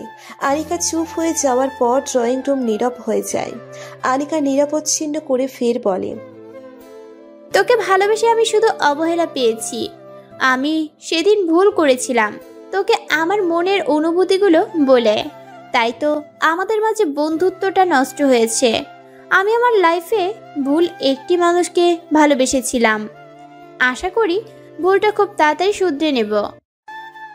বলেই রুমে চলে যেতে নিলে থেমে গিয়ে বলে, সবার জন্য না হলেও অন্তত নিজের জন্য একজন ভালো মানুষ হয়ে ওঠ। সামনে গোটা লাইফ পড়ে আছে তোর, এভাবে শেষ করে দিস না জীবনটা। আগের ন্যায় মাথা নত করে বসে আছে অহান। ড্রয়িং রুমে আবার আগের মতো পিনপতন নীরবতা বিরাজ করছে। রিফাত ভারী নিঃশ্বাস ফেলে অহানকে ধরে উঠাতে নিলেই অহান রিফাতের হাত সরিয়ে উঠে বাহিরে চলে যায়। সিঁড়ি পেয়ে মাথা নত করে নামতে থাকে। রিফাত গেটের সামনে দাঁড়িয়ে অহানের যাওয়া দেখছে। অহানের চোখের কার্নিশে জল জমেছে। ছন্নছাড়া হয়ে রাস্তার মাঝখান দিয়ে হাঁটছে। রাস্তা গাঢ় অন্ধকারে ঢাকা নয়, দূরে ল্যাম্পপোস্টের আলো নিভু নিভু হয়ে জ্বলছে। ঈষৎ আলো ছড়িয়ে আছে চারিদিকে। ঘড়ির তখন 12টা ছুঁই। ধুলো উড়িয়ে বাতাস ছুটছে রাস্তায়। দেখে মনে হচ্ছে ঝড় হতে পারে। অহানের বুকেও ঝড় বইছে। নিজেকে পৃথিবীর উচ্ছিষ্ট মনে হচ্ছে। বুকে রক্তক্ষরণ বয়ে যাচ্ছে। প্রাণপয় ভেবে যাচ্ছে এ কি করল সে। মায়ের মতো ভাবিকে না জেনে বুঝে স্ত্রীর অধিকার চেয়ে কাছে টেনেছিল। মারাত্মক ভুল করেছে সে। এতদিন মারাত্মক ভুল করে এসেছে তার বাবা মায়ের সাথে, কিন্তু সে তো সত্যিটা জানতো না। আসলেই কি সে মারাত্মক ভুল করেছে স্ত্রীর অধিকার চেয়ে? তার তো জানা ছিল ইহিতা তার বউ নয়, ভাবি। তবুও মন মানছে না। নিজেকে আজ অপরাধী বলে মনে হচ্ছে। এতগুলো মানুষকে সে এতদিন কষ্ট দিয়ে এসেছে, আর আজ মাত্রাধিক কষ্ট দিয়ে ফেলেছে। মাপ চাইবে তাদের কাছে, কিন্তু পারবে কি তারা ওকে মাপ করতে? পারবে কি অহান আগের মতো সব ঠিক করে দিতে? চায় না এমন লাইফ। হতে চায় সে আগের অহান, সেই ছোট্ট নিষ্পাপ অহান। যার মনে ছিল না কোনো অহংকার, হিংসা, লালসা। সকালের আলো ফুটতেই অহানের ঘুম ভাঙে। রাতে দেরি করে বাসায় ফিরেছে, তবুও আজ তাড়াতাড়ি ঘুম ভেঙেছে। আজকের সকালটাকে নতুনভাবে শুরু করতে চায় অহান। নতুনভাবে সব কিছু শুরু করবে, জীবনটাকে নতুনভাবে সাজাবে। জানালার পর্দা সরিয়ে দেয়। রৌদ্র এসে অহানের গায়ে পড়ে। অহান সূর্যের দিকে তাকিয়ে মৃদু হাসে। প্রথমে ফ্রেশ হয়ে নেয়, তারপর কানে ব্লুটুথ লাগিয়ে কিচেনে আসে এবং কল দেয় হামিদা বানুকে। ঘুমাবার প্রস্তুতি নিচ্ছিলেন হামিদা বানু। তখনই পাশে থাকা ফোনটা বেজে ওঠায় কিঞ্চিত পরিমাণ বিরক্তি নিয়ে ফোন হাতে নিতেই তিনি কিছুটা চমকে গেলেন। সে যেন নিজের চোখে বিশ্বাস করাতে পারছেন না এটা অহানের নাম্বার। তার এমন চমকানো চেহারা দেখে আজমল রহমানও ফোনের দিকে তাকায়। তিনিও বেশ চমকে গেলেন। ফোন বেজে কেটে যায় তাদের এমন চমকানোর রিয়াকশনের মাধ্যমে। হামিদা বানু আজমল রহমানের দিকে তাকিয়ে বললেন, মনে হয় ভুলে ফোন ঢুকে গেছে নাম্বারে। রিসিভ করো, দেখো কি বলতে চাই অহান। হামিদা বানু আজমল রহমানের দিকে চোখ পিটপিট করে তাকিয়ে পরক্ষণে চোখ সরিয়ে নিয়ে ফোন রিসিভ করে কানে দেয়। অপর পাশ থেকে অহান অভিমানী স্বরে বলে, ছেলের ফোন ধরতে এত সময় লাগে? কি করছিলে এতক্ষণ? প্রশ্ন করে বসে অহান। হামিদা বানু অবাক হয়ে আজমল রহমানের দিকে তাকিয়ে রয়। এর আগে কখনোই অহান এভাবে কথা বলেনি, তাই বেশ অবাক হচ্ছেন। চুপ করে আছে কেন? কথা বলো অহানের সাথে। হ্যাঁ, মানে ঘুমানোর প্রস্তুতি নিচ্ছিলাম তো, তখনই তুই কল দিলি। এভাবে কথা বলছো কেন? আমি কি অন্য কারো ছেলে নাকি? ঠিক মতো কথা বলো আম্মু। তুই কি ঠিক আছিস? অবশ্যই, মায়ের দোয়া সাথে থাকলে সব সন্তানই সুস্থ থাকবে। হামিদা বানু আরো অবাক হলেন। তার চোখের কোনায় ক্ষুদ্র জল এসে জমেছে। আজমল রহমান তার কাছ থেকে ফোন নিয়ে বলে, বাবা কিছু হয়েছে কি? এভাবে কথা বলছিস যে তোর মায়ের সাথে? কথা বলতে গেলে কি কিছু হওয়া লাগবে আব্বু? আর আমি তো তোমাদের ছেলে, তাই না? এমন ভাবে কি কথা বলতে পারি না? তা নয়, এই প্রথম তুই আমাদের কাছে নিজ থেকে ফোন দিয়েছিস, তা আবার এভাবে কথা বলছিস, খুব ভাবাচ্ছে। আগের অহান নেই বাবা, তাকে আর খুঁজলেও পাবে না। এতদিন তোমাদের সাথে যা করেছি তার প্রায়শ্চিত্ত করার সময় এসে গেছে। আমি খুব শীঘ্রই ভাবিকে নিয়ে বাংলাদেশে আসছি। দোয়া রেখো, মাফ করে দিও আগের অহানকে। বলেই অহান ফোন কেটে দেয়। আবেগের মোহে তার চোখেও জলকণা এসে ভর করেছে। দীর্ঘশ্বাস ফেলে রান্না করতে শুরু করে। রান্না শেষ করেই ইহিতাকে ডাক দিবে। কাল রাতের খাবারগুলো তেমনিভাবে টেবিলের উপর রাখা ছিল, যার কারণে অহান বুঝে যায় ইহিতাও রাতে কিছু খায়নি। আজমল রহমান আবেগ প্রবল হয় ফোনের স্ক্রিনের দিকে তাকিয়ে আছে। পাশেই হামিদা বানু ফুপিয়ে কাঁদছে। এ যে সুখের কান্না। এতদিনে আল্লাহ তার ডাক শুনেছে, তার ছেলেকে ভালো পথে ফিরিয়ে দিয়েছে। আজমল রহমান পুরো ব্যাপারটা ক্লিয়ার হওয়ার জন্য আনিকাকে কল দেয়। আনিকা হতাশ কণ্ঠে কাল রাতের কথা জানালে আজমল রহমান ও হামিদা বানু সবকিছু বুঝতে পারে। আজমল রহমান যখন আনিকাকে বলেন অহান কল দিয়েছে, শুনে আনিকাও তখন বেশ অবাক হয়েছে। পরক্ষণে আনিকাও খুশি হয় আজমল রহমানের পুরো কথা শুনে। অহানের রান্না শেষ। হাত ধুয়ে মুছে ইহিতার রুমে এসে নক করে। ইহিতা তখনও ফ্লোরেই শুয়েছিল। বেশ কয়েকবার নক করার পরও দরজা খোলে না। এবার অহান জোরে জোরে নক করে, যার ফলে ইহিতার ঘুম হালকা হয়ে যায়। চোখ মেলে তাকাতেই সামনের সব কিছু ঘোলাটে দেখতে পায়। কাল রাতে অধিক মাত্রার কান্না করার ফলে চোখ ফুলে গেছে, মাথা ঝিম ধরে আছে। বহু কষ্টে উঠে বসে। দরজা ধাক্কানোর আওয়াজ শুনতে পেয়ে বুঝতে পারে অহান ডাকছে। পরক্ষণে কাল রাতের কথা মনে পড়ে, কিন্তু ইহিতা এটাও বুঝতে পারে এতে অহানের কোনো দোষ ছিল না। অহান তো সত্যিটা জানতো না সে তার বউ নয়, ভাবি হয়। চোখ বন্ধ করে দীর্ঘশ্বাস ফেলে দেয়াল ধরে উঠে দাঁড়ালো। দরজা খুলে দিতেই হুড়মুড় করে অহান ভিতরে প্রবেশ করে। জোরে নিঃশ্বাস নিয়ে বলে, এতক্ষণ লাগে দরজা খুলতে? আমি কতক্ষণ ধরে ডাকছি আপনাকে? ইহিতা নিচের দিকে তাকিয়ে মৃদু স্বরে বলে, কেন? ফ্রেশ হয়ে নিন, ব্রেকফাস্ট করবেন। ইহিতা অহানকে কিছু না বলেই বাথরুমের দিকে পা বাড়াতে অহান পিছনের থেকে বলে ওঠে, মাফ করে দিবেন ভাবি, আমি এই টপিকে কোনো কথা বলতে চাই না, ভুলে যাও সব। অহান বুঝতে পারে ইহিতা এখনো রেগে আছে তার উপর। অহান কিছুক্ষণ মৌন হয়ে রয়, তারপর চলে আসে ড্রয়িং রুমে। একটু আগেই অহান রিফাত ও আনিকাকে ওর ফ্ল্যাটে আসতে বলেছে। ওদের জন্য ব্রেকফাস্ট বানিয়েছে অহান। রীতিমতো ওরাও সেখানে উপস্থিত হয়। অহান ওদের সাথে হাসি মুখে কথা বলে সোফায় বসতে বলে। অহানের এমন আচরণে আজ ওরা বেশ অবাক হলেও ভিতরে ভিতরে বেশ খুশি হয়। অহান রিফাত ও আনিকার উদ্দেশ্যে বলে, সরি রে, এতদিন অজান্তেই তোদের অনেক কষ্ট দিয়েছি। কাল তোরা সবকিছু চোখে আঙুল দিয়ে দেখিয়ে দিয়েছিস। এখন কি আমি আর আগের মতো থাকতে পারি বল? আমি সেই আগের অহান হয়ে গেছি। যাক, যাকে তোরা চেয়েছিস মাফ করেছিস তোরা। আনিকা এক মনে অহানকে দেখছে। খুশিময় এক চিলতে হাসি ফুটে ওঠে ঠোঁটে। রিফাত অন্যদিকে মুখ ঘুরিয়ে অহানের সামনে ডান পা এগিয়ে দিয়ে বলে, পা ধর, তাহলে মাফ করে দিব। অহান দুষ্টু হাসি দিয়ে রিফাতের পা ধরে, কিন্তু পরক্ষণে পা ধরে টেনে ফ্লোরে ফেলে দেয়, যেটা দেখে আনিকা ও অহান দুজনেই হেসে ওঠে। এদিকে ইহিতা রুম থেকে বেরিয়ে দুহাত বগল দাবা করে দাঁড়িয়ে ভারী কণ্ঠে বলে, আমার পা ধরবে কে শুনি? হাসি থামিয়ে ওরা ইহিতার দিকে তাকায়। অহান ইহিতার সামনে হাঁটু গেড়ে বসে হাত ভাঁজ করে বলে, মাফ করে দেই ভাবি, আমার এত বড় ভুল হয়ে গেছে। আর কখনো খারাপ কাজ করব না, সৎ পথে চলবো, আর আপনার কথা পাই টু পাই মানব। শুধু আমার কথা? সবার কথা শুনবো। মাফ করে দেন ভাবি। ঠিক আছে, ছাড়ো। আহান উঠে দাঁড়াতেই ইহিতা হেঁটে গিয়ে আনিকার পাশে বসে। খুব হাসি খুশিতেই সকালের নাস্তা সারে এবং প্রোগ্রাম করে আজ ওরা পিকনিকে যাবে। তবে তার আগে অহান ওর অফিসে গিয়ে রিজাইন দিয়ে আসতে চায়। ওদের সব ব্যবস্থা করতে বলে। অহান অফিসে আসে।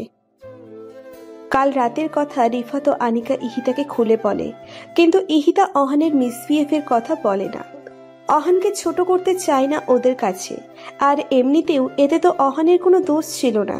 হামিদা বানু ইহিতাকে ফোন দিয়ে অনেক কান্নাকাটি করে বলে, মা, তুই পারলে অহনকে ভালো বানাতে, আমি তোর কাছে ঋণী। আমি না মা, রিফাত ও আনিকার কারণে আহান আজ ভালো পথে ফিরে এসেছে। ওরা যদি সব খুলে না বলতো তাহলে হয়তো আহান এসব জানতো না। হ্যাঁ, ওরাও অনেক সাহায্য করেছে। আমি তোদের তিনজনের কাছেই ঋণী। এইসব কথা থাক, আপনি এখন আর এসব নিয়ে টেনশন করবেন না। এখন আর টেনশন কিসের? আমার ছেলে ফিরে আসছে আমার কাছে, এটাই তো এত বছর চেয়েছিলাম। মানসিক শান্তি নিয়ে থাকুন। আমি রাখছি মা। আচ্ছা। ফোন কেটে দেয় ইহিতা। রিফাত ও ইহিতাকে বসতে বলে রুমের ভিতরে আসে ইহিতা। দরজা লাগিয়ে মাটিতে বসে পড়ে। মাথায় খুব যন্ত্রণা হচ্ছে, কিন্তু না, তবুও সে মেডিসিন নিবে না। এখন আর কোনো পিছুটার নেই। হামিদা বানুর ওয়াদা সে রেখেছে। ইহিতা অতি কষ্টে হামাগুড়ি দিয়ে হেঁটে বাথরুমে আসে। দেয়াল ধরে উঠে দাঁড়িয়ে পানির ট্যাপ ছেড়ে মাথায় পানি দিতে থাকে। কিছুক্ষণ পর মাথার ব্যথা নিয়ন্ত্রণ হতে থাকে। পুরো ব্যথা কমে যাওয়ার পর মাথায় তোয়ালে বেঁধে বাহিরে আসে। মাথায় তোয়ালে বেঁধেছো কেন? মাথা ব্যথা বলেছিল, তাই পানি দিয়েছিলাম। মেডিসিন নাও। না, লাগবে না, কমে গেছে। তুমিও না, এসব ডাক্তারি কোথায় পেয়েছো কে জানে। এখন এখানে এসে দেখো কোথায় যাবে পিকনিকে। ল্যাপটপের দিকে তাকিয়ে বলে আনিকা। ইহিতা আনিকার পাশে এসে বসে। এদিকে মিষ্টি নিয়ে অফিসে হাজির হয় অহান, যাকে পাচ্ছে সামনে খুশিতে মিষ্টি মুখ করাচ্ছে। অহানের এমন কাণ্ডে রীতিমতো সবাই অবাক, চমকিত দৃষ্টিতে তাকিয়ে আছে ওর দিকে। অফিসের পিয়নও যাদের সাথে এতদিন খারাপ আচরণ করেছে তাদের সবার কাছে অহান মাপ চাই। এবং কি যে মেয়েদের সাথে অহান ফ্ল্যাট করত তাদেরকে আপু বলে সম্বোধন করে মাপ চায়। মেয়েরা অহানের এমন আচরণ দেখে পাল্টা জবাব না দিয়ে তাকিয়ে রয়। তারপর চলে যায় বসের কেবিনে। তার সাথে কিছুক্ষণ কথা বলে বাহিরে চলে আসে। এবং সবার উদ্দেশ্যে রিজাইন করার কথা বলে ফের মাপ চেয়ে চলে আসে বাহিরে। অহানের প্রতি সবার উপর ক্ষোভ থাকলেও এখন সবাই অবাক হচ্ছে এমন ব্যবহার দেখে, এবং সবার মনে অহানের করা অন্যায়গুলো মুছে গেছে। বাসায় ফিরে পিকনিকের সব বন্দোবস্ত করে একটি সুন্দর এরিয়ার উদ্দেশ্যে রওনা হয়। সেখানে আসতে বেশিক্ষণ লাগে না ওদের। এখানে এসে ছোট্ট একটা টেন্ট লাগিয়ে বারবিকিউ করতে থাকে। হামিদা বানু ও আজমল রহমানকে ভিডিও কলে ওদের পিকনিকের মোমেন্ট দেখাচ্ছে। ওদেরকে হ্যাপি দেখে তারাও হ্যাপি। ওরা খুব এনজয় করে আজকের পিকনিকটা। এরই মাঝে ইহিতার মাথায় পেইন উঠলে পাত্তা দেয় না, ঠোঁটে হাসি ফুটিয়ে সবার সাথে স্বাভাবিক ব্যবহার করে। সন্ধ্যার দিকে ওরা গাড়িতে বাসায় ফিরছে। গাড়িতে বসে অহান ঘুমিয়ে যায়। ওদের চেয়েও অহান বেশি পরিশ্রম করেছে আজ, তাই শরীর বেশ ক্লান্ত ছিল। ক্লান্তিতে চোখে ঘুম এসে পড়েছে। গাড়ির পিছনের সিটের মাঝখানে ছিল অহান, ওর দুপাশে ছিল ইহিতা ও আনিকা। রিফাত ছিল সামনের ড্রাইভারের সাথে। অহান ঘুমিয়ে যাওয়ার ফলে ওর মাথাটা বারবার আনিকার কাঁধের উপর পড়ছিল। আনিকা এটা দেখে অহানের মাথাটা ইহিতার কাঁধের উপর রাখে। আনিকার এমন কাণ্ডে ইহিতা ওর দিকে তাকায়। আনিকা মুচকি হেসে আস্তে করে বলে, তোমার দেবর। ইহিতা অহানের মাথাটা আনিকার কাঁধের উপর রেখে দেয়। মুচকি হেসে আস্তে করে বলে, আর তোমার ভালোবাসা? কথাটা শুনে যেন আনিকা কিছুটা লজ্জা পেল। চোখ সরিয়ে নেয় ইহিতার উপর থেকে। ইহিতা এটা বুঝতে পেরে মুচকি মুচকি হাসছে। এদিকে অহান ইহিতা ও আনিকার কথা শুনতে পেয়েছে। প্রথম যখন আনিকা অহানের মাথা সরিয়ে ইহিতার কাঁধে হাত রাখে, তখনই ওর ঘুম পাতলা হয়ে যায়। তবুও চোখ মেলে তাকায় না। ওদের দুজনের কথা শুনে অহান আড়ালে মুচকি হাসে। বাসায় এসে ফ্রেশ হয়ে হালকা খাবার খেয়ে যে যার মতো শুয়ে পড়ে। কিন্তু ইহিতার চোখে ঘুম নেই।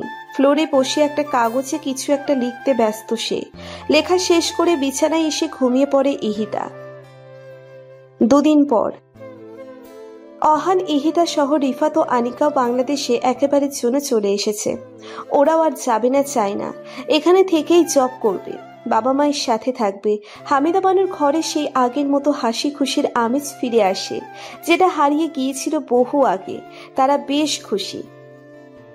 মরাসরা পরিবার যেন জীবন্ত হয়ে ওঠে। এই খুশি ভাগাভাগি করে নিতে ইহিতার বাবা মাও আসে এই বাড়িতে বেড়াতে। অনেকদিন পর তারা তাদের মেয়েকে দেখতে পেয়ে বেশ খুশি। এরই মধ্যে অহান আরমানের অফিসে চাকরির জন্য অ্যাপ্লাই করে। আরমানের ভাই হবার সুবাদে অহান সেই কোম্পানিতে ভালো পোস্টে চাকরি পেয়ে যায়। সাথে রিফাতেও সেই একই কোম্পানিতে চাকরি হয়। এই বিষয় নিয়ে তারা আরো বেশি হ্যাপি ছিল। ঠিকমতো চলছিল তাদের দিন। অহান আরমানের মতো অফিসে যেত, রাত পার হলেই বাসায় ফিরত। আর মাঝে মাঝে ভাবি দেবরের খুনসুটি তো আছেই। এখন অহান আর হামিদা বানুকে ভয় পায় না, তবে বাবা মায়ের প্রতি অনেক শ্রদ্ধাশীল হয়েছে অহান। আনিকার বাবা মা অহানের বাবা মায়ের সাথে কথা বলে ওদের বিয়ের ব্যাপারে। হামিদা বানু ও আজমল রহমানের কোনো আপত্তি ছিল না এই বিয়েতে। আর অহানও আনিকাকে বিয়ে করার জন্য রাজি ছিল। সামনের শুক্রবার ওদের এঙ্গেজমেন্ট। সবকিছু ঠিকঠাক চলছিল। হাসি খুশি পরিবার ছিল না, কোনো কিছুর ত্রুটি। কিন্তু কথায় আছে, হাসি খুশি দিনগুলো বেশি দিন স্থায়ী রয় না, একদিন দুঃখ প্রকাশ পাবে, আজ না হয় কাল। সকাল থেকে ইহিতাকে ডেকে উঠাতে পারেনি হামিদা বানু। আজমল রহমানও কয়েকবার ডেকেছে, কিন্তু কোনো সাড়া পায়নি। শেষে বাধ্য হয়ে ঘুমন্ত অহানকে ডেকে তুলে হামিদা বানু। অহান ব্যাপারটা শুনেই তড়িঘড়ি করে উঠে ইহিতার রুমের সামনে আসে। অহানও কয়েকবার ভাবি বলে ডাক দেয়, কিন্তু ভিতর থেকে কোনো সাড়া পায় না। সবার মনের মধ্যে ভয়ের আশঙ্কা দানা বেঁধেছে। অহান দ্রুত দরজা ভাঙার চেষ্টা করে, একা কিছুক্ষণ চেষ্টা করে। পরক্ষণে রিফাতকে ডাক দেয়। রীতিমতো সেখানে কিছু এলাকার মানুষ এসে জড়ো হয়েছে। দুজনে মিলে জোরে ধাক্কাতে থাকে। কাঠের দরজা হওয়ায় এক পর্যায়ে ভেঙে যায়। রুমের ভিতরে অহান, রিফাত, হামিদা বানু, আজমল রহমান ঢুকেই থমকে যায়। কথা বলার ভাষা তারা হারিয়ে ফেলেছে। বাকরুদ্ধ হয়ে গেছে তারা। ইহিতা বেশ স্বাচ্ছন্দ্যের সাথে ঘুমিয়ে আছে। এক হাত ঝুলে আছে বিছানার নিচে।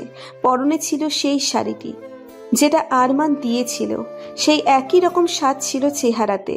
তাদের বুঝতে আর বাকি থাকে না ইহিতা আর নেই।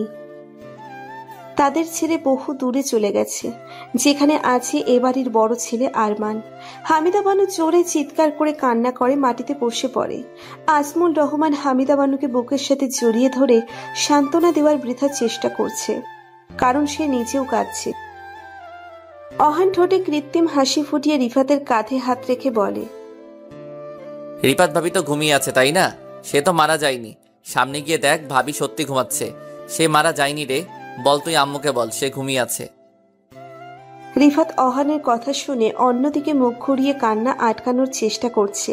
রিফাতের উত্তর না পেয়ে অহান শেষে চিৎকার করে বলে, বল না, কেন বলছিস না তুই? ভাবি তো ঘুমিয়ে আছে রে, বল দোস্ত। জোরে ধাক্কা দিয়ে রিফাতকে সরিয়ে কান্নায় ভেঙে পড়ে অহান। হাঁটু বেড়ে বসে বাচ্চাদের মতো কাঁদছে। এমন কান্না বোধ হয় তার ভাই মারা যাওয়ার সময়ও কাঁদেনি। রিফাত আনিকা ও ইহিতার পরিবারের সবাইকে খবর দিয়ে দেয়। আনিকা অহানদের পাশের এলাকায় থাকতো। খবর পেয়ে দৌড়ে ছুটে আসে অহানদের বাসায়। রুমে ঢুকে ইহিতাকে দেখে দেয়ালে পিঠ ঠেকিয়ে কান্না করে। অহানের আগের দিনগুলোর কথা মনে পড়ে যায়।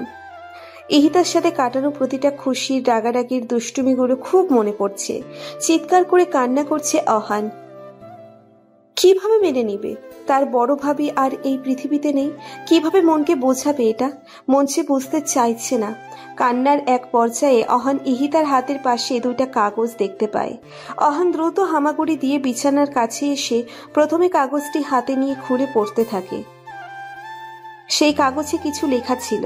কিভাবে বলবে বা শুরু করব জানি না। প্রথমেই সবার কাছে ক্ষমা চেয়ে নিই। আমার ব্রেন ক্যান্সার হয়েছিল। বিয়ের পর আমার প্রচুর মাথা ব্যথা করত। ওষুধ খেলে কমে যেত, কিন্তু পরে তার চেয়ে বেশি মাথা ব্যথা করত, যার কারণে আরমান আমাকে বাবা মায়ের বিবাহ বার্ষিকীর পরের দিন ডাক্তারের কাছে নিয়ে যাবার কথা বলেছিল। কিন্তু তার আগে আমার দুনিয়া পাল্টে গেল।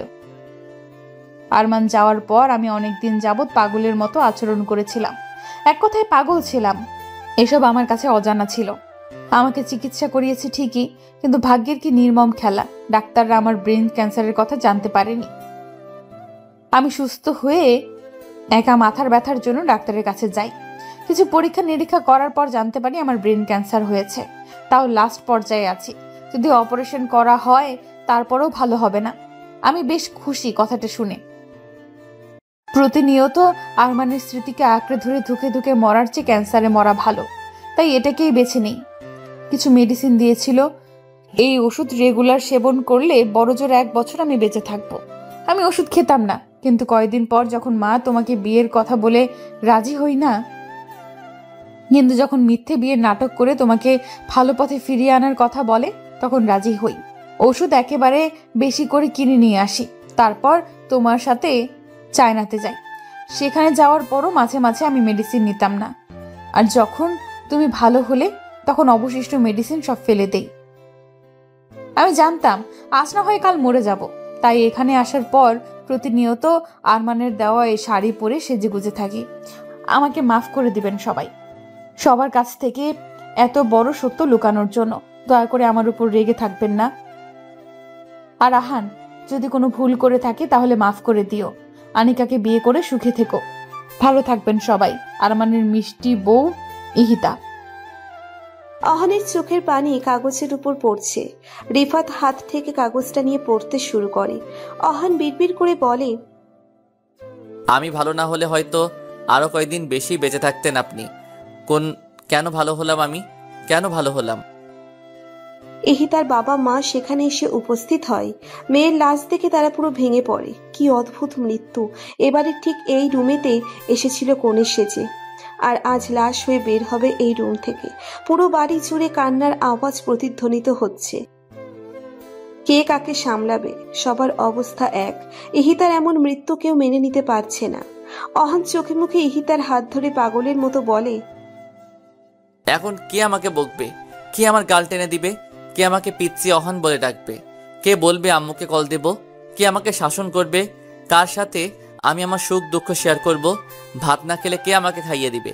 কাকে নিয়ে আমি ঘুরতে যাব বলুন? সব কথার উত্তর আমাকে দিতে হবে। এভাবে না বলে আপনি যেতে পারেন না। উত্তর চাই আমার, উত্তর চাই, উত্তর চাই। হাতের সাথে ওর মাথা ঠেকিয়ে বলে। ইহিতার হাত প্রচন্ড শীতল ছিল। অহান ইহিতার পাশে থাকা দ্বিতীয় কাগজটি দেখে। কাপা কাপা হাতে সেটি হাতে নিয়ে ঘোলাটে চোখে খুলে দেখে এটা সেই কাগজ যেটাতে অহান ও ইহিতার বিয়ের সাইন ছিল। অহান হাতের উল্টো পিঠে চোখের পানি মোছে। স্পষ্টভাবে অহানের সাইন আছে সেখানে, কিন্তু ইহিতার সাইনের সেখানে ছিল না। সেই স্থানে লেখা ছিল, প্রিয় আরমান, আমার ভালোবাসার শুরুটা যখন আপনাকে দিয়েই হয়েছে, আপনাকে ভালোবেসেই মরতে চাই। আমি শুধু আপনাকেই চাই। প্রতিদিন ভালোবাসার নতুন নতুন গল্প পেতে চ্যানেলটি সাবস্ক্রাইব করে পাশে থাকা বেল বাটনে ক্লিক করুন।